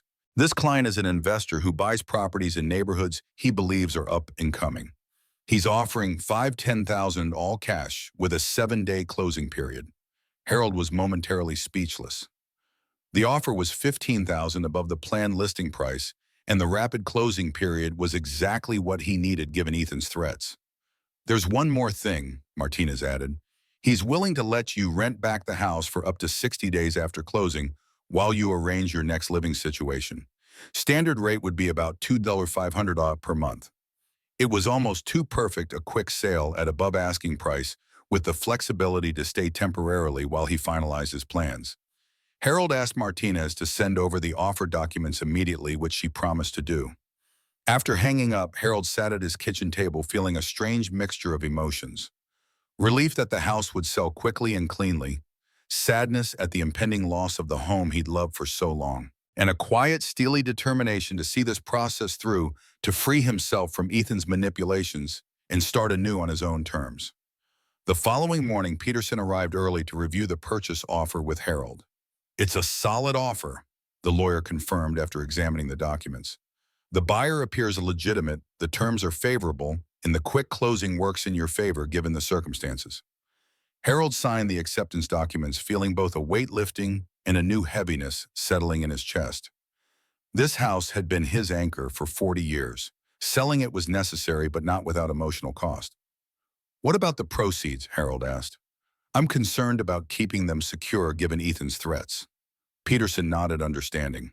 I've arranged for the funds to be transferred directly to a new account at Boston Trust Bank, one that Ethan has no knowledge of or access to. Once the sale closes, we can discuss longer-term strategies for protecting your assets. As Peterson was leaving, he paused at the door. Harold, have you thought about where you'll go after the sale? Ethan knows this address, and if he's serious about pursuing guardianship, he'll need to locate you to serve papers. Harold nodded. I'm working on it. I have some ideas. In truth, he had been thinking about it constantly. He needed somewhere far enough away that Ethan couldn't easily find him, but comfortable enough for him to start a new chapter. Somewhere without painful associations, where he could be anonymous and peaceful. After Peterson left, Harold sat at his computer researching options. He had always been drawn to the coast, to the rhythm of the tides and the expansive horizon. Margaret had loved the ocean too. They had always talked about retiring to a small coastal town, maybe in New England or down in the Carolinas. Perhaps it was time to fulfill that old dream, even if he would be doing it alone. Harold was deep in his research when his phone rang. It was Martinez again, sounding apologetic. Mr. Wilson, I'm calling because there's been a situation. Ethan Wilson just showed up at our office demanding to know if you've listed your house for sale. He was quite agitated. Harold's stomach tightened. What did you tell him? Nothing specific, Martinez assured him. Client confidentiality is something we take very seriously, but he was insistent. He claimed to have power of attorney for you and demanded to see any contracts you might have signed. He doesn't have power of attorney, Harold said firmly. I revoked it yesterday. That's what I suspected, Martinez said. That's why I refused to provide any information. But he threatened to return with documentation and legal representation. I wanted to warn you. Harold thanked her for the call and her discretion. After hanging up, he sat motionless for several minutes considering the implications. Ethan was moving faster and more aggressively than anticipated. The guardianship threat wasn't idle talk. He was actively trying to gain control of Harold's affairs. This realization spurred Harold to action. He needed to accelerate his own plans. The house sale was proceeding, but he needed to secure his personal items and important documents immediately in case Ethan attempted something more direct. Harold spent the afternoon gathering essential papers, photographs, and irreplaceable mementos. He packed them carefully into 2 large suitcases, which he then loaded into his truck. He wasn't leaving yet, but he wanted to be ready to go at a moment's notice if necessary. As evening approached, Harold was in his workshop, carefully wrapping his most cherished tools in old towels for protection, when he heard a car pull into his driveway. Looking out the window, he saw not Ethan's BMW, but a police cruiser. 2 officers approached his front door and rang the bell. Harold met them there, a sense of foreboding settling over him. Mr. Harold Wilson, one of the officers asked. Yes, that's me. Sir, we're here on a welfare check. Your son contacted the department with concerns about your mental health and decision-making capacity. He believes you may be a danger to yourself. Harold felt a cold anger spreading through him. This was Ethan's new tactic, using the police to gain access and potentially support for his guardianship claim. I'm perfectly fine, as you can see, Harold said calmly. My son and I are having a disagreement about my living arrangements and financial decisions. He wants a control of my house and assets. I prefer to maintain my independence. The officers exchanged glances. Sir, we're required to follow up on these calls. Would you mind if we came in briefly to confirm that everything is in order? Not at all, Harold said, stepping back to admit them. I have nothing to hide. The officers conducted a cursory inspection of the house, noting the orderliness and maintenance. They asked Harold a series of standard questions about his orientation to time and place, his medications, his daily routines. Harold answered everything clearly and coherently. Everything seems to be in order, Mr. Wilson, the lead officer said finally. I apologize for the intrusion. No apology necessary, Harold assured them. You're doing your job. But I would like to document this visit and your findings if that's possible. My son has threatened to seek guardianship over me, and I'm concerned he'll use false claims of incapacity as justification. The officers looked uncomfortable, but agreed to provide Harold with a business card and incident number for the call. It wasn't a formal declaration of his competence, but it was another piece of evidence for Peterson to use if needed. After the police left, Harold called Peterson to update him on this latest development. The lawyer was concerned but not surprised. It's a common tactic, Peterson explained, using welfare checks to create a paper trail suggesting instability or risk. But it sounds like you handled it well. The officer's report should actually help our case, not hurt it. What's next? Harold asked. What else should I be prepared for? Peterson sighed heavily. If he's escalating to involving the police, he's likely to move forward with the guardianship petition soon. Have you thought more about where you'll go after the sale? Yes, Harold said. I've been researching coastal towns in the North Carolina, quiet places where I might start fresh. Good. Peterson approved. Once the sale closes and funds are secured, I'd recommend moving quickly. Change your phone number, use a P.O. box for mail, and be selective about who knows your new address. It's not about hiding permanently, it's about giving yourself breathing room until the legal issues are resolved. After hanging up, Harold returned to his packing with renewed urgency. The confrontation was escalating faster than he'd anticipated, with Ethan using increasingly aggressive tactics. The house sale couldn't close quickly enough. That night, as Harold lay in bed, he found his thoughts drifting to Margaret. What would she think of what was happening, of what their son had become, of the drastic steps Harold was now taking? I tried, Maggie, he whispered to the darkness. I tried to be patient, to make excuses for him, to preserve the relationship, but I can't let him take my dignity along with everything else. The silence held no answers, but Harold felt a sense of peace nonetheless. He was doing what was necessary to protect himself, not out of anger or a desire for revenge, but out of self-respect and the simple human right to determine his own path. The following day brought another development. The buyer of Harold's house had completed their inspection ahead of schedule and was satisfied with the condition of the property. The closing date was confirmed for exactly 1 week later. Martinez called with the news, sounding relieved. Everything's proceeding smoothly, Mr. Wilson. The buyer is highly motivated and has all financing in place. Barring any unforeseen complications, you'll have the funds in your account next Thursday. Harold thanked her for the update, feeling a mixture of relief and sadness. 1 week from now, he would no longer own the house he'd lived in for most of his adult life. The house where he'd raised Ethan, where he'd cared for Margaret in her final days, where he'd built a modest but dignified life with his own 2 hands. But the house was just walls and a roof. The memories would remain his regardless of whose name was on the deed. And his dignity, the thing Ethan had tried to strip from him with calculated manipulation, and that shocking act of public humiliation, that was something no one could take unless he surrendered it willingly. And Harold Wilson had no intention of surrendering anything ever again. The morning of the closing arrived under a pale gray sky, the kind that seemed to hover between seasons. Harold rose early, dressed carefully in his good suit, and sat at the kitchen table with a cup of coffee, looking around the room that had been the heart of his home for 40 years. The house felt different now, partially packed with spaces where familiar objects had been for decades. The family photos had been carefully wrapped and placed in a box, along with Margaret's china and the hand-carved wooden bowl that had held fruit on the counter since 1987. The rooms echoed slightly, the emptying spaces creating an acoustic hollowness that mirrored the emotional transition Harold was experiencing. This wasn't just a real estate transaction. It was the end of a chapter of his life, a severance not just from the physical structure, but from the illusion he'd maintained about his relationship with his son. Peterson had arranged for the closing to occur at his office rather than the standard title company, offering Harold additional privacy and security given the circumstances. They had not informed Ethan of the sale, nor were they legally required to. The deed was solely in Harold's name, and he had full authority to sell without consultation or approval from his son. Still, Harold was prepared for potential complications. Ethan had made several increasingly frantic attempts to contact him over the past week, calls, texts, even a certified letter demanding Harold cease any erratic financial decisions pending a medical evaluation. The letter had gone unanswered, the calls unreturned. Harold had nothing left to say to the man who had spat in his face. At precisely 9 o'clock, Harold locked his front door and walked to his truck. The morning was quiet, the neighborhood still, with most residents already gone to work. He took a final look at the house, the porch where he'd taught Ethan to tie his shoes, the oak tree they'd planted together when Margaret died, the workshop window where he'd spent countless hours creating things with his hands.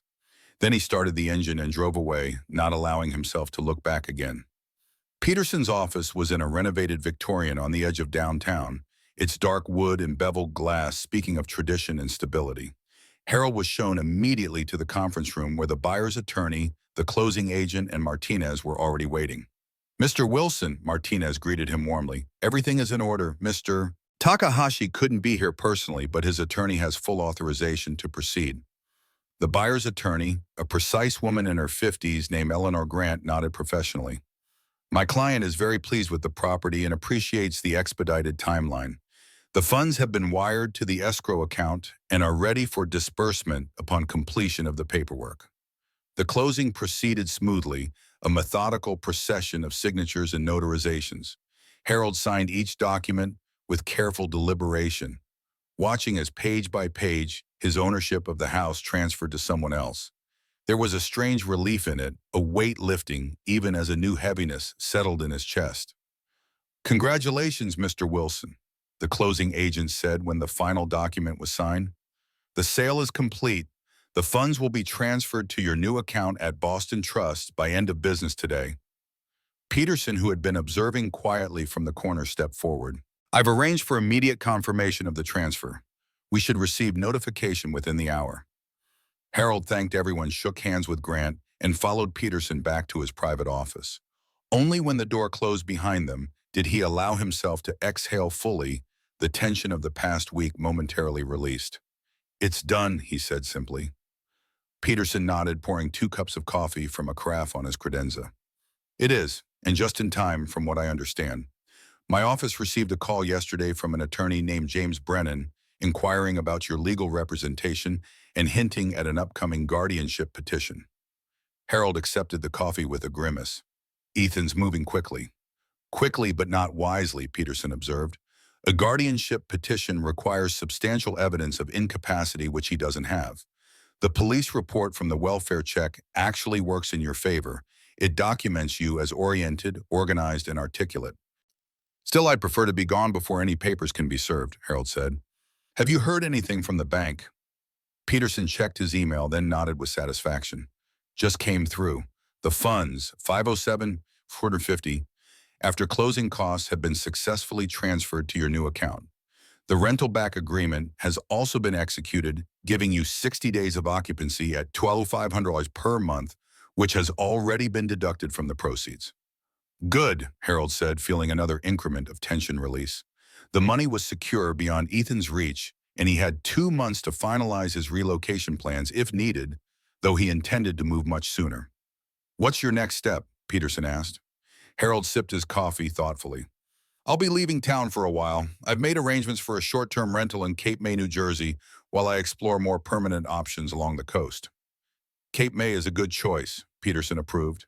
"Far enough away to provide separation, but not so remote that you'll lack necessary services. When do you plan to depart?" "Tomorrow morning," Harold said. "I've packed what matters most. The rest can be shipped once I have a permanent address or donated if I decide to start fresh." Peterson made a note in his file. "And your contact information, I'll need a way to reach you regarding any legal developments."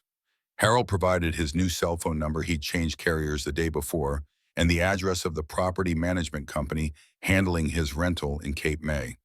"I'll be staying in one of their cottages near the beach. They've agreed to hold any mail or deliveries for me." "Excellent," Peterson said, closing his file. "Just one more thing. This arrived for you yesterday." He handed Harold a thick envelope.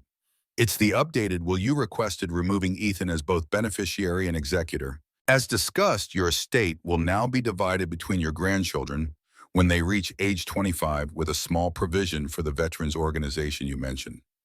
Harold accepted the envelope, feeling a profound sadness. Removing Ethan from his will felt like the final acknowledgement that their relationship was irreparably broken. Not because Harold was vindictive, but because trust had been so fundamentally violated that it couldn't be restored. "I'll review and sign it before I leave town," he promised, tucking the envelope into his jacket pocket. As Harold prepared to depart, Peterson offered one final piece of advice. "Harold, I know you're hurt and disappointed, and rightfully so, but don't let this situation consume you. You've taken the necessary steps to protect yourself. Now focus on building a new chapter that brings you peace." Harold nodded, grateful for the counsel. "That's the plan. Not revenge, just release." Outside, the gray sky had begun to clear, patches of blue appearing between the clouds. Harold drove not to his former house. He couldn't think of it as home anymore, but to the small, extended-stay hotel where he'd reserved a room for the night. He'd moved his essential belongings there the previous day, not wanting to spend his final night in the house that now belonged to someone else. The hotel was unremarkable but clean, the room anonymous in the way of all such temporary accommodations. Harold hung his suit carefully in the closet and changed into more comfortable clothes. He had one more task to complete before he could truly begin his journey forward. From his briefcase, Harold removed a manila envelope containing several documents. The first was a letter to the mortgage company, formally notifying them that he would no longer be making payments or accepting responsibility for Ethan's home loan. It wouldn't legally remove his liability, but it established his intent to separate himself from the obligation. The second was a letter to Ethan's employer retracting the statements Ethan had made to colleagues about receiving scholarships for Harvard. It was direct but not vindictive, simply stating that Harold had liquidated his retirement account to pay for Ethan's education, contrary to Ethan's public claims. Harold had debated sending this letter concerned it might appear petty or vengeful. But ultimately, he decided that truth mattered.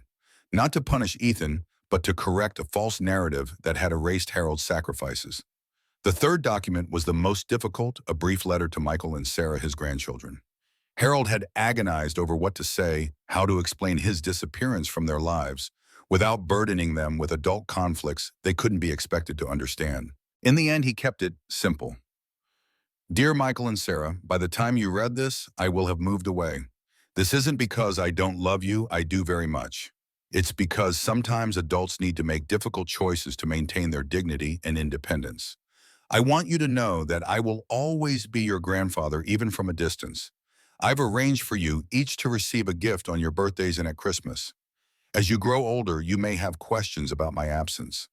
When that time comes, I hope we can reconnect and I can explain more fully. Remember that woodworking I taught you last summer, Michael and Sarah, the birdhouse we painted together? Those skills and memories are part of you now, just as you will always be part of my heart. With love, Grandpa Harold. He sealed each letter in its envelope, addressing them carefully. The first two would be mailed tomorrow from Cape May, adding distance and time before they reached their recipients. The letter to his grandchildren he would entrust to Peterson, with instructions to deliver it only if Ethan and Diana made false statements about his departure or mental state. With these final communications prepared, Harold felt a sense of completion. He hadn't lashed out in anger or sought to inflict pain in return for what he'd experienced. He'd simply taken the necessary steps to protect himself and establish truth where falsehoods had taken root. His phone buzzed with a text from an unfamiliar number. Opening it cautiously, he found a message from Diana. Harold, this has gone far enough. Ethan is consulting with the attorneys about emergency guardianship. Don't make this harder than it needs to be. Call us immediately so we can resolve this situation. Harold deleted the message without responding. There was nothing left to discuss, no resolution to be found in further conversation. Ethan and Diana had shown their true priorities with unmistakable clarity. Now Harold was showing his dignity over subordination, truth over manipulation, peace over conflict. He spent the evening methodically checking his preparations for tomorrow's departure. The maps were marked with his route to Cape May, avoiding major highways where possible to reduce the likelihood of Ethan attempting to intercept him. His important documents were organized in a leather portfolio: birth certificate, social security card, medical records, banking information. The new will from Peterson was reviewed, signed, and would be returned to the lawyer's office via courier in the morning. As Harold completed these practical tasks, he felt a strange calm settling over him. Not happiness. The pain of Ethan's betrayal was still too raw for that, but a kind of acceptance. The situation was what it was. He couldn't change his son's choices or character. He could only decide how he himself would respond, what kind of life he would build from the pieces left to him. Before retiring, Harold checked the weather for tomorrow's drive: clear and mild, perfect traveling conditions. Cape May was approximately 7 hours away, a distance that offered safety without isolation. He'd start early before dawn to maximize the distance he could put between himself and the life he was leaving behind. Sleep came easier than Harold had expected. Deep and dreamless, his body surrendering to exhaustion after weeks of tension and difficult decisions. When his alarm sounded at 4:30 a.m., he rose immediately, his mind clear and focused on the day ahead. The hotel was quiet at that early hour. The hallways empty, the lobby staffed by a single half-awake attendant who barely looked up as Harold checked out. Outside, the air was cool and fresh, the streets empty. Harold loaded his few bags into the truck and began the drive east toward the coast, toward a future he hadn't planned but now embraced with quiet determination. As the miles accumulated behind him, Harold felt the weight of the past few weeks gradually lightening. The road ahead was literal and metaphorical, stretching toward horizons both geographic and personal. For the first time in years, perhaps decades, his decisions were guided solely by his own needs and preferences, not by obligations to others or attempts to maintain relationships that had become increasingly one-sided. It was a bittersweet freedom, born of painful separation, but freedom nonetheless. Harold stopped only twice during the drive, once for fuel, once for a quick lunch at a roadside diner. He kept his phone turned off, not wanting to be distracted by messages from Ethan or Diana that might attempt to delay or derail his journey. They would eventually discover he was gone, of course. The rental back agreement would tell them the house had been sold, if nothing else. But by then, Harold would be established in his new location. His assets secured his legal protections in place. Cape May welcomed him with golden afternoon light, illuminating its Victorian architecture and tree-lined streets. The property management office was easy to find, a small building near the beach with a weathered sign and friendly staff. The manager, a woman named Barbara with salt and pepper hair and a no-nonsense manner, handed over the keys to his rental cottage with minimal paperwork. "It's the blue one at the end of Seaview Lane," she explained, marking a map for him. 2 bedrooms, fully furnished, private path to the beach. The off-season rate includes utilities and basic cable. Anything else you need, just call the office. "Thank you," Harold said, appreciating her efficiency. "Is there a secure way to receive mail or packages here?" "Anything delivered to our office address with your name and cottage number will be held safely," Barbara assured him. "We're staffed year-round, even in winter." The cottage was exactly as described, modest but comfortable, with simple furniture and large windows that welcomed the late afternoon light. The ocean was visible from the small deck, a constant presence just beyond the dunes. Harold stood for a long moment, listening to the rhythm of the waves, feeling the salt air on his face. Margaret would have loved this place, he thought. They had always talked about retiring near the ocean. He unpacked methodically, arranging his few possessions in the unfamiliar space. Clothes in the bedroom dresser, important documents in the desk drawer, Margaret's photo on the bedside table where he could see her face first thing each morning. When everything was in its place, Harold walked down the private path to the beach. It was nearly deserted at this hour in season, just a few locals walking dogs or collecting shells along the water's edge. He removed his shoes and let his feet sink into the cool sand, the tactile sensation grounding him in the present moment. The vastness of the ocean stretched before him, endless and unchanging, yet constantly in motion. It struck Harold as an apt metaphor for this phase of his life, a fundamental stability beneath the surface turmoil, a permanence that transcended temporary disruptions. He walked until the sun began to set, casting long shadows across the beach and painting the water with streaks of gold and crimson. Only then did he return to the cottage, muscles pleasantly tired from the day's journey and the long walk. He prepared a simple dinner from groceries Barbara had thoughtfully stocked in the refrigerator, then settled on the deck with a cup of tea, watching as the last light faded from the sky and stars began to appear. In that quiet moment, Harold allowed himself to fully acknowledge what had happened and what he had done in response.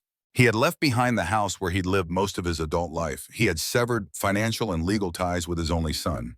He had started over at 68 in age, when most people were settling into familiar routines and established relationships. It wasn't what he had imagined for his later years, but then he hadn't imagined his son would become someone capable of such calculated disrespect and manipulation. He hadn't imagined being treated as an asset to be managed rather than a person to be cherished. The night air grew chilly, and Harold moved inside, closing the door on the darkness. Tomorrow would bring practical matters, setting up local bank access, finding a doctor, exploring his new temporary home. But tonight was for reflection, for acknowledging the ending of one chapter and the tentative beginning of another. Harold turned on his phone for the first time since leaving the hotel that morning. As expected, there were multiple missed calls and messages from both Ethan and Diana, their tone evolving from irritation to concern to barely veiled threats. The final message, received just 2 hours ago, was the most revealing. "Dad, the property management company says you've sold the house. What the hell are you thinking? That house is my inheritance, my children's legacy. You had no right to sell it without consulting me. I'm meeting with attorneys tomorrow. This isn't over." Harold read the message twice, noting the revealing focus on the property rather than Harold's welfare or whereabouts. Not, where are you? Are you safe? But how dare you sell what I considered mine? It confirmed yet again that he had made the right decision, painful though it was. He deleted all the messages without responding, then sent a brief email to Peterson updating him on his safe arrival in Cape May. There was nothing more to be said to Ethan. No explanation or justification that would bridge the fundamental disconnect in their values and perspectives. The following week established a new routine for Harold. Mornings began with coffee on the deck, watching the sunrise over the Atlantic. Then a walk on the beach, gradually extending his range as he explored the shoreline in both directions. Afternoons were for practical matters. He opened an account at the local bank branch, registered with a medical practice recommended by Barbara, and found a small workshop space he could rent by the month to continue his woodworking. The town embraced him with the casual friendliness of a place accustomed to newcomers. Harold introduced himself simply as Harold, recently retired from Massachusetts, offering no further details about his circumstances. People respected his privacy while welcoming him to community events and local gatherings. At the workshop, Harold began a new project, a chess set similar to the one he'd made for Michael, but with pieces inspired by the sea. It was therapeutic, this transformation of raw wood into something ordered and beautiful. The familiar movements of his hands with tools provided continuity amidst so much change. Peterson called on the 10th day, his tone carefully neutral. Ethan has officially filed for guardianship, he reported. As expected, he's claiming cognitive decline and financial vulnerability. However, his petition is fundamentally flawed. He doesn't know your current address, so he can't properly serve you with papers.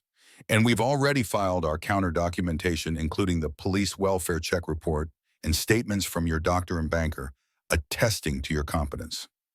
What happens next? Harold asked, unsurprised, but still saddened by this confirmation of Ethan's intentions. The court has scheduled a preliminary hearing in 3 weeks, Peterson explained. I'll represent you, so you don't need to appear personally. Given the documentation we've provided, I expect the petition to be dismissed at this stage. Ethan's attorney should have advised him against filing without stronger evidence. And if it's not dismissed, then we proceed to a full hearing where we present our substantial evidence of your competence and independence. But Harold, I don't anticipate that being necessary.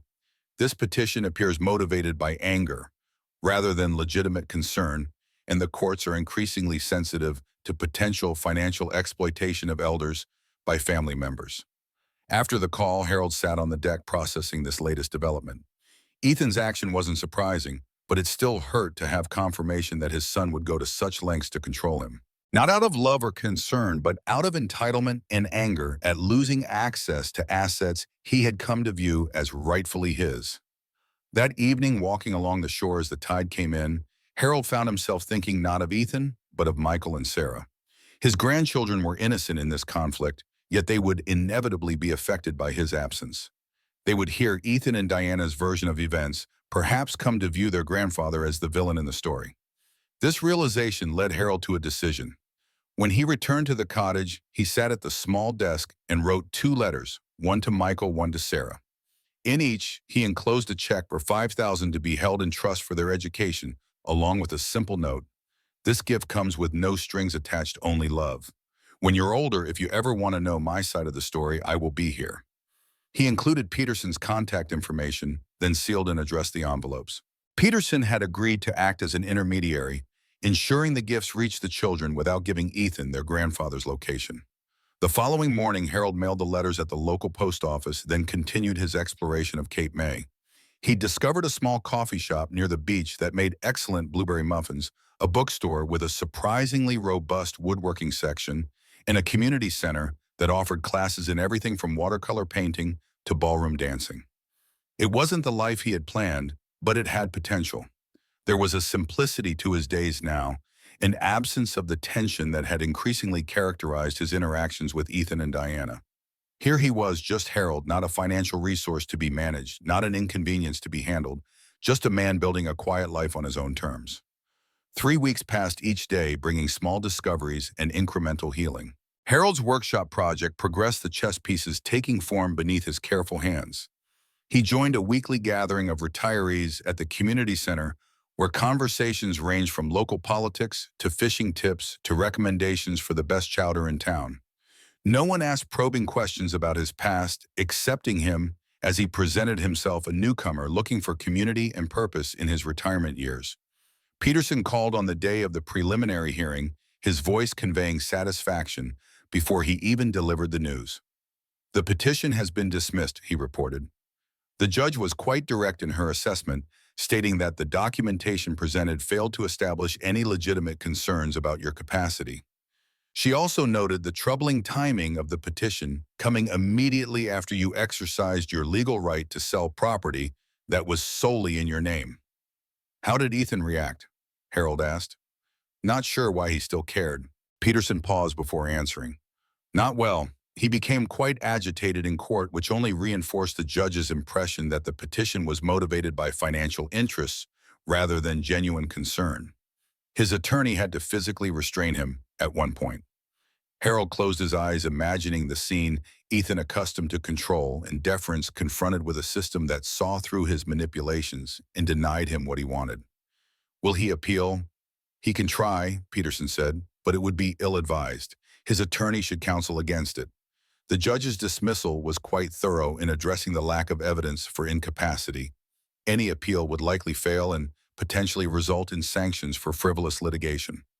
After thanking Peterson for his representation, Harold walked to the beach, needing the open space and rhythmic waves to process this latest development. The legal threat had been hanging over him since he'd arrived in Cape May, a shadow on his attempt to build something new. Its dismissal should have brought relief, but what Harold felt was closer to grief, a final confirmation that his relationship with his son was beyond repair. As he walked along the shore, Harold realized he had been harboring a small, irrational hope that once the immediate anger passed, Ethan might reflect on his actions and recognize the harm he had caused. That he might reach out not to demand or threaten, but to understand and perhaps eventually reconcile. The guardianship petition and Ethan's reaction to its dismissal extinguished that hope. This wasn't a temporary breach that time might heal. It was a fundamental revelation of character and values that couldn't be undone or overlooked. The sun was setting as Harold made his way back to the cottage, casting long shadows across the sand. Inside, he made a simple dinner, then sat at the desk with a notepad making lists and calculations. His 2-month rental would be ending soon. It was time to decide return to Massachusetts and the conflict waiting there, or make a more permanent move to this coastal community that had begun to feel like a potential home. The financial aspects were straightforward. The proceeds from the house sale, combined with his pension and modest investments, provided sufficient resources for him to live comfortably in Cape May or similar communities. Housing costs would be his largest expense, but even there he had options: continuing to rent, purchasing a small condo, perhaps even buying another modest house if he chose to put down more permanent roots. The emotional calculus was more complex. Staying meant accepting the distance from his grandchildren, potentially for years or forever. It meant building a new support network from scratch at an age when many people were relying on long-established relationships. It meant, in some sense, conceding that Ethan had driven him away from his home and community. Yet returning seemed equally problematic. The legal threat might be temporarily neutralized, but the underlying conflict remained. Ethan had demonstrated his willingness to use any means necessary to control Harold's decisions and access his assets. Proximity would only make further confrontations more likely. Harold closed his notebook without making a final decision. There was no rush. The rental could be extended month to month if needed. Cape May in autumn was beautiful, the summer crowds gone, the beaches peaceful. He could take time to ensure his next decision was made from clarity rather than reaction. The following day brought another development, a letter forwarded through Peterson's office. The envelope bore no return address, but the handwriting was unmistakably Diana's. Harold opened it with a mixture of curiosity and caution. Inside was a single page, the message brief and pointed: Harold, your disappearing act has created significant problems for this family. The guardianship petition was humiliating for Ethan professionally and personally. His colleagues now question his judgment, and several important clients have distanced themselves. More importantly, your absence is affecting Michael and Sarah. They don't understand why their grandfather suddenly vanished. We've told them you needed special care that we couldn't provide, but this explanation won't suffice indefinitely. If you care about your grandchildren at all, you'll contact us and work toward a reasonable solution. Ethan is willing to forget the house sale if you agree to regular medical evaluations and financial oversight, reasonable requests that you inexplicably rejected. This situation reflects poorly on all of us. It's time to act like the responsible adult you claim to be. Diana Harold read the letter twice, noting what it revealed about Diana's priorities. Not concern for his welfare or recognition of the events that had precipitated his departure, but concern for appearances, professional consequences, and the inconvenience his absence had caused. Even the mention of the grandchildren felt manipulative, a lever being pulled rather than a genuine worry about their emotional well-being. And the solution offered was telling Ethan would forgive Harold for exercising his legal right to sell his own property if Harold would submit to the very control he had left to escape. It wasn't an olive branch, it was another attempt at manipulation cloaked in concern for the grandchildren. Harold placed the letter in his desk drawer without responding. Diana's message only confirmed that nothing fundamental had changed. The same dynamics that had driven him away remained in place, perhaps even intensified by Ethan's legal defeat and its consequences. As for Michael and Sarah, the story Diana and Ethan had told them was both cruel and calculated, presenting Harold's absence as the result of incapacity rather than a response to mistreatment. It painted him as someone to be pitied rather than respected, reinforcing the narrative that had been building for years. But Harold couldn't control the stories they told or the perspective they offered the children. He could only remain consistent in his own actions and communications, maintaining the door for future contact when Michael and Sarah were old enough to form their own judgments. The weeks turned to months, autumn giving way to winter along the Jersey shore. Harold extended his rental through the winter, finding unexpected beauty in the deserted beaches and dramatic storms that rolled in from the Atlantic. He joined a woodworking club that met weekly at the community center, sharing techniques and projects with others who understood the satisfaction of creating with one's hands. Peterson called periodically with updates. Ethan had not appealed the dismissal of the guardianship petition, likely on the advice of his attorney. He had, however, attempted to gain access to Harold's new bank accounts, claiming he still held power of attorney. The attempt was unsuccessful as the revocation had been properly filed and distributed to all relevant financial institutions. "He seems to be running out of legal avenues," Peterson observed during one call, "which is for the best. These unsuccessful attempts are creating a documented pattern that could potentially support a harassment claim if things escalate further." Harold doubted it would come to that. Ethan was many things, but he wasn't stupid. He would eventually recognize the futility of legal maneuvers and focus on damage control in his professional and social circles. As Christmas approached, Harold faced the emotional weight of his first major holiday alone since Margaret's death. In previous years, even as the relationship with Ethan and Diana deteriorated, he had still been included in family celebrations, seated at the far end of the table perhaps. But present, this year would be different. There would be no pretense of family unity, no carefully wrapped gifts for the grandchildren, no strained conversation over turkey and stuffing. Just Harold alone in his cottage by the sea. Rather than dwelling on what was lost, Harold decided to focus on creating something meaningful from his current circumstances. He joined a community service group organizing Christmas dinners for isolated seniors, finding purpose in helping others who, like himself, were separated from family during the holidays. He also worked diligently to complete special gifts for Michael and Sarah, a detailed model sailboat for his grandson, a jewelry box with intricate inlay work for his granddaughter. These he sent through Peterson, along with cards expressing his continuing love and the hope that someday, when they were older, they might reconnect.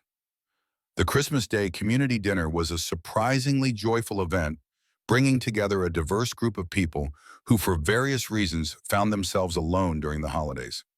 Harold helped serve food, engaged in conversations with people whose stories often echoed aspects of his own, and even played a few carols on the upright piano in the corner, a skill he hadn't practiced in years. When he returned to the cottage that evening, he found an unexpected package had been delivered to the property management office. It was small, wrapped in simple brown paper with no return address. Inside was a handmade card featuring a somewhat clumsy drawing of a chess piece and the message, "Merry Christmas, Grandpa," in childish handwriting. Michael's Harold thought, recognizing the style from birthday cards in previous years. Accompanying the card was a small, smooth stone, painted to resemble the knight chess piece Harold had carved for Michael's set. It was clearly the work of a child, the paint slightly smudged, the proportions imperfect. But to Harold, it was more valuable than any commercially produced gift could have been. How had Michael managed to send this? Had Diana helped showing an unexpected moment of empathy? Or had the boy somehow arranged it himself, perhaps with the assistance of a school friend or teacher? Harold would probably never know. But the gift itself was enough tangible evidence that he had not been forgotten, that the bonds of family persisted despite the conflict with Ethan. Harold placed the painted stone carefully on his bedside table next to Margaret's photo. Then, for the first time since leaving his home in Massachusetts, he allowed himself to weep not from anger or hurt, but from the bittersweet recognition that love could endure even across the barriers of distance, conflict, and miscommunication.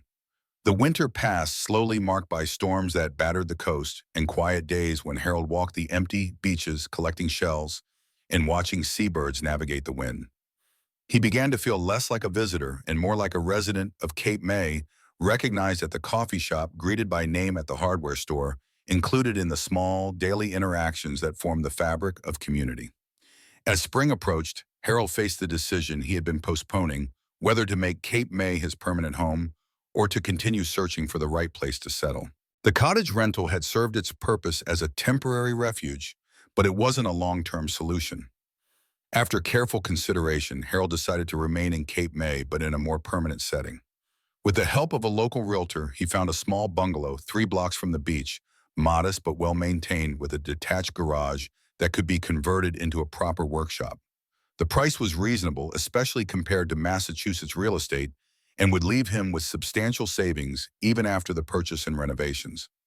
Peterson handled the legal aspects of the transaction remotely, ensuring that the property was purchased through a trust to provide an additional layer of privacy. By April, Harold had moved into his new home, unpacking the few possessions he had brought from Massachusetts and gradually acquiring what was needed to make the space functional and comfortable. The workshop conversion became his primary project, a labor that connected his past skills with his present circumstances. Harold designed the space carefully with proper lighting, ventilation, and storage for the tools he had brought and those he planned to acquire. Working with his hands had always been his most reliable source of satisfaction, a tangible counterpoint to the intangible complexities of human relationships. As he settled into his new home and community, Harold maintained his habit of writing to Michael and Sarah on their birthdays and at Christmas, sending modest gifts and maintaining the door for future contact. He never received another direct response like the painted chess piece, but Peterson occasionally relayed that the gifts had been received and apparently appreciated. Ethan's attempts at legal intervention had ceased entirely after the failed guardianship petition and power of attorney claims. Whether this represented acceptance of the new reality or simply a tactical retreat, Harold couldn't know. What mattered was that the constant pressure and manipulation had ended, allowing him to focus on building his new life rather than defending against threats to his autonomy. 1 year after his arrival in Cape May, Harold celebrated with a small gathering at his home, new friends from the woodworking club, neighbors, and Barbara from the property management company who had been so helpful during his initial transition. It wasn't a formal anniversary party, just an informal dinner to mark the passing of time and the establishment of new connections. As his guests chatted and enjoyed the meal Harold had prepared, he found himself reflecting on the journey of the past year. He had lost much: his longtime home, regular contact with his grandchildren, the illusion of family unity he had maintained even as it crumbled beneath the surface. But he had also gained independence, self-respect, new friendships, a community that valued him for himself rather than what he could provide. It wasn't the life he had envisioned in his younger years, when he and Margaret had planned for retirement, surrounded by family and lifetime friends. But it was a life of dignity and purpose, built on his own terms after the painful recognition that the alternatives would have required surrendering his autonomy and self-respect. Later that evening, after his guests had departed, Harold sat on his small front porch, listening to the distant sound of waves and watching stars appear in the darkening sky. His phone buzzed with a text message from an unknown number. "Grandpa, it's Michael.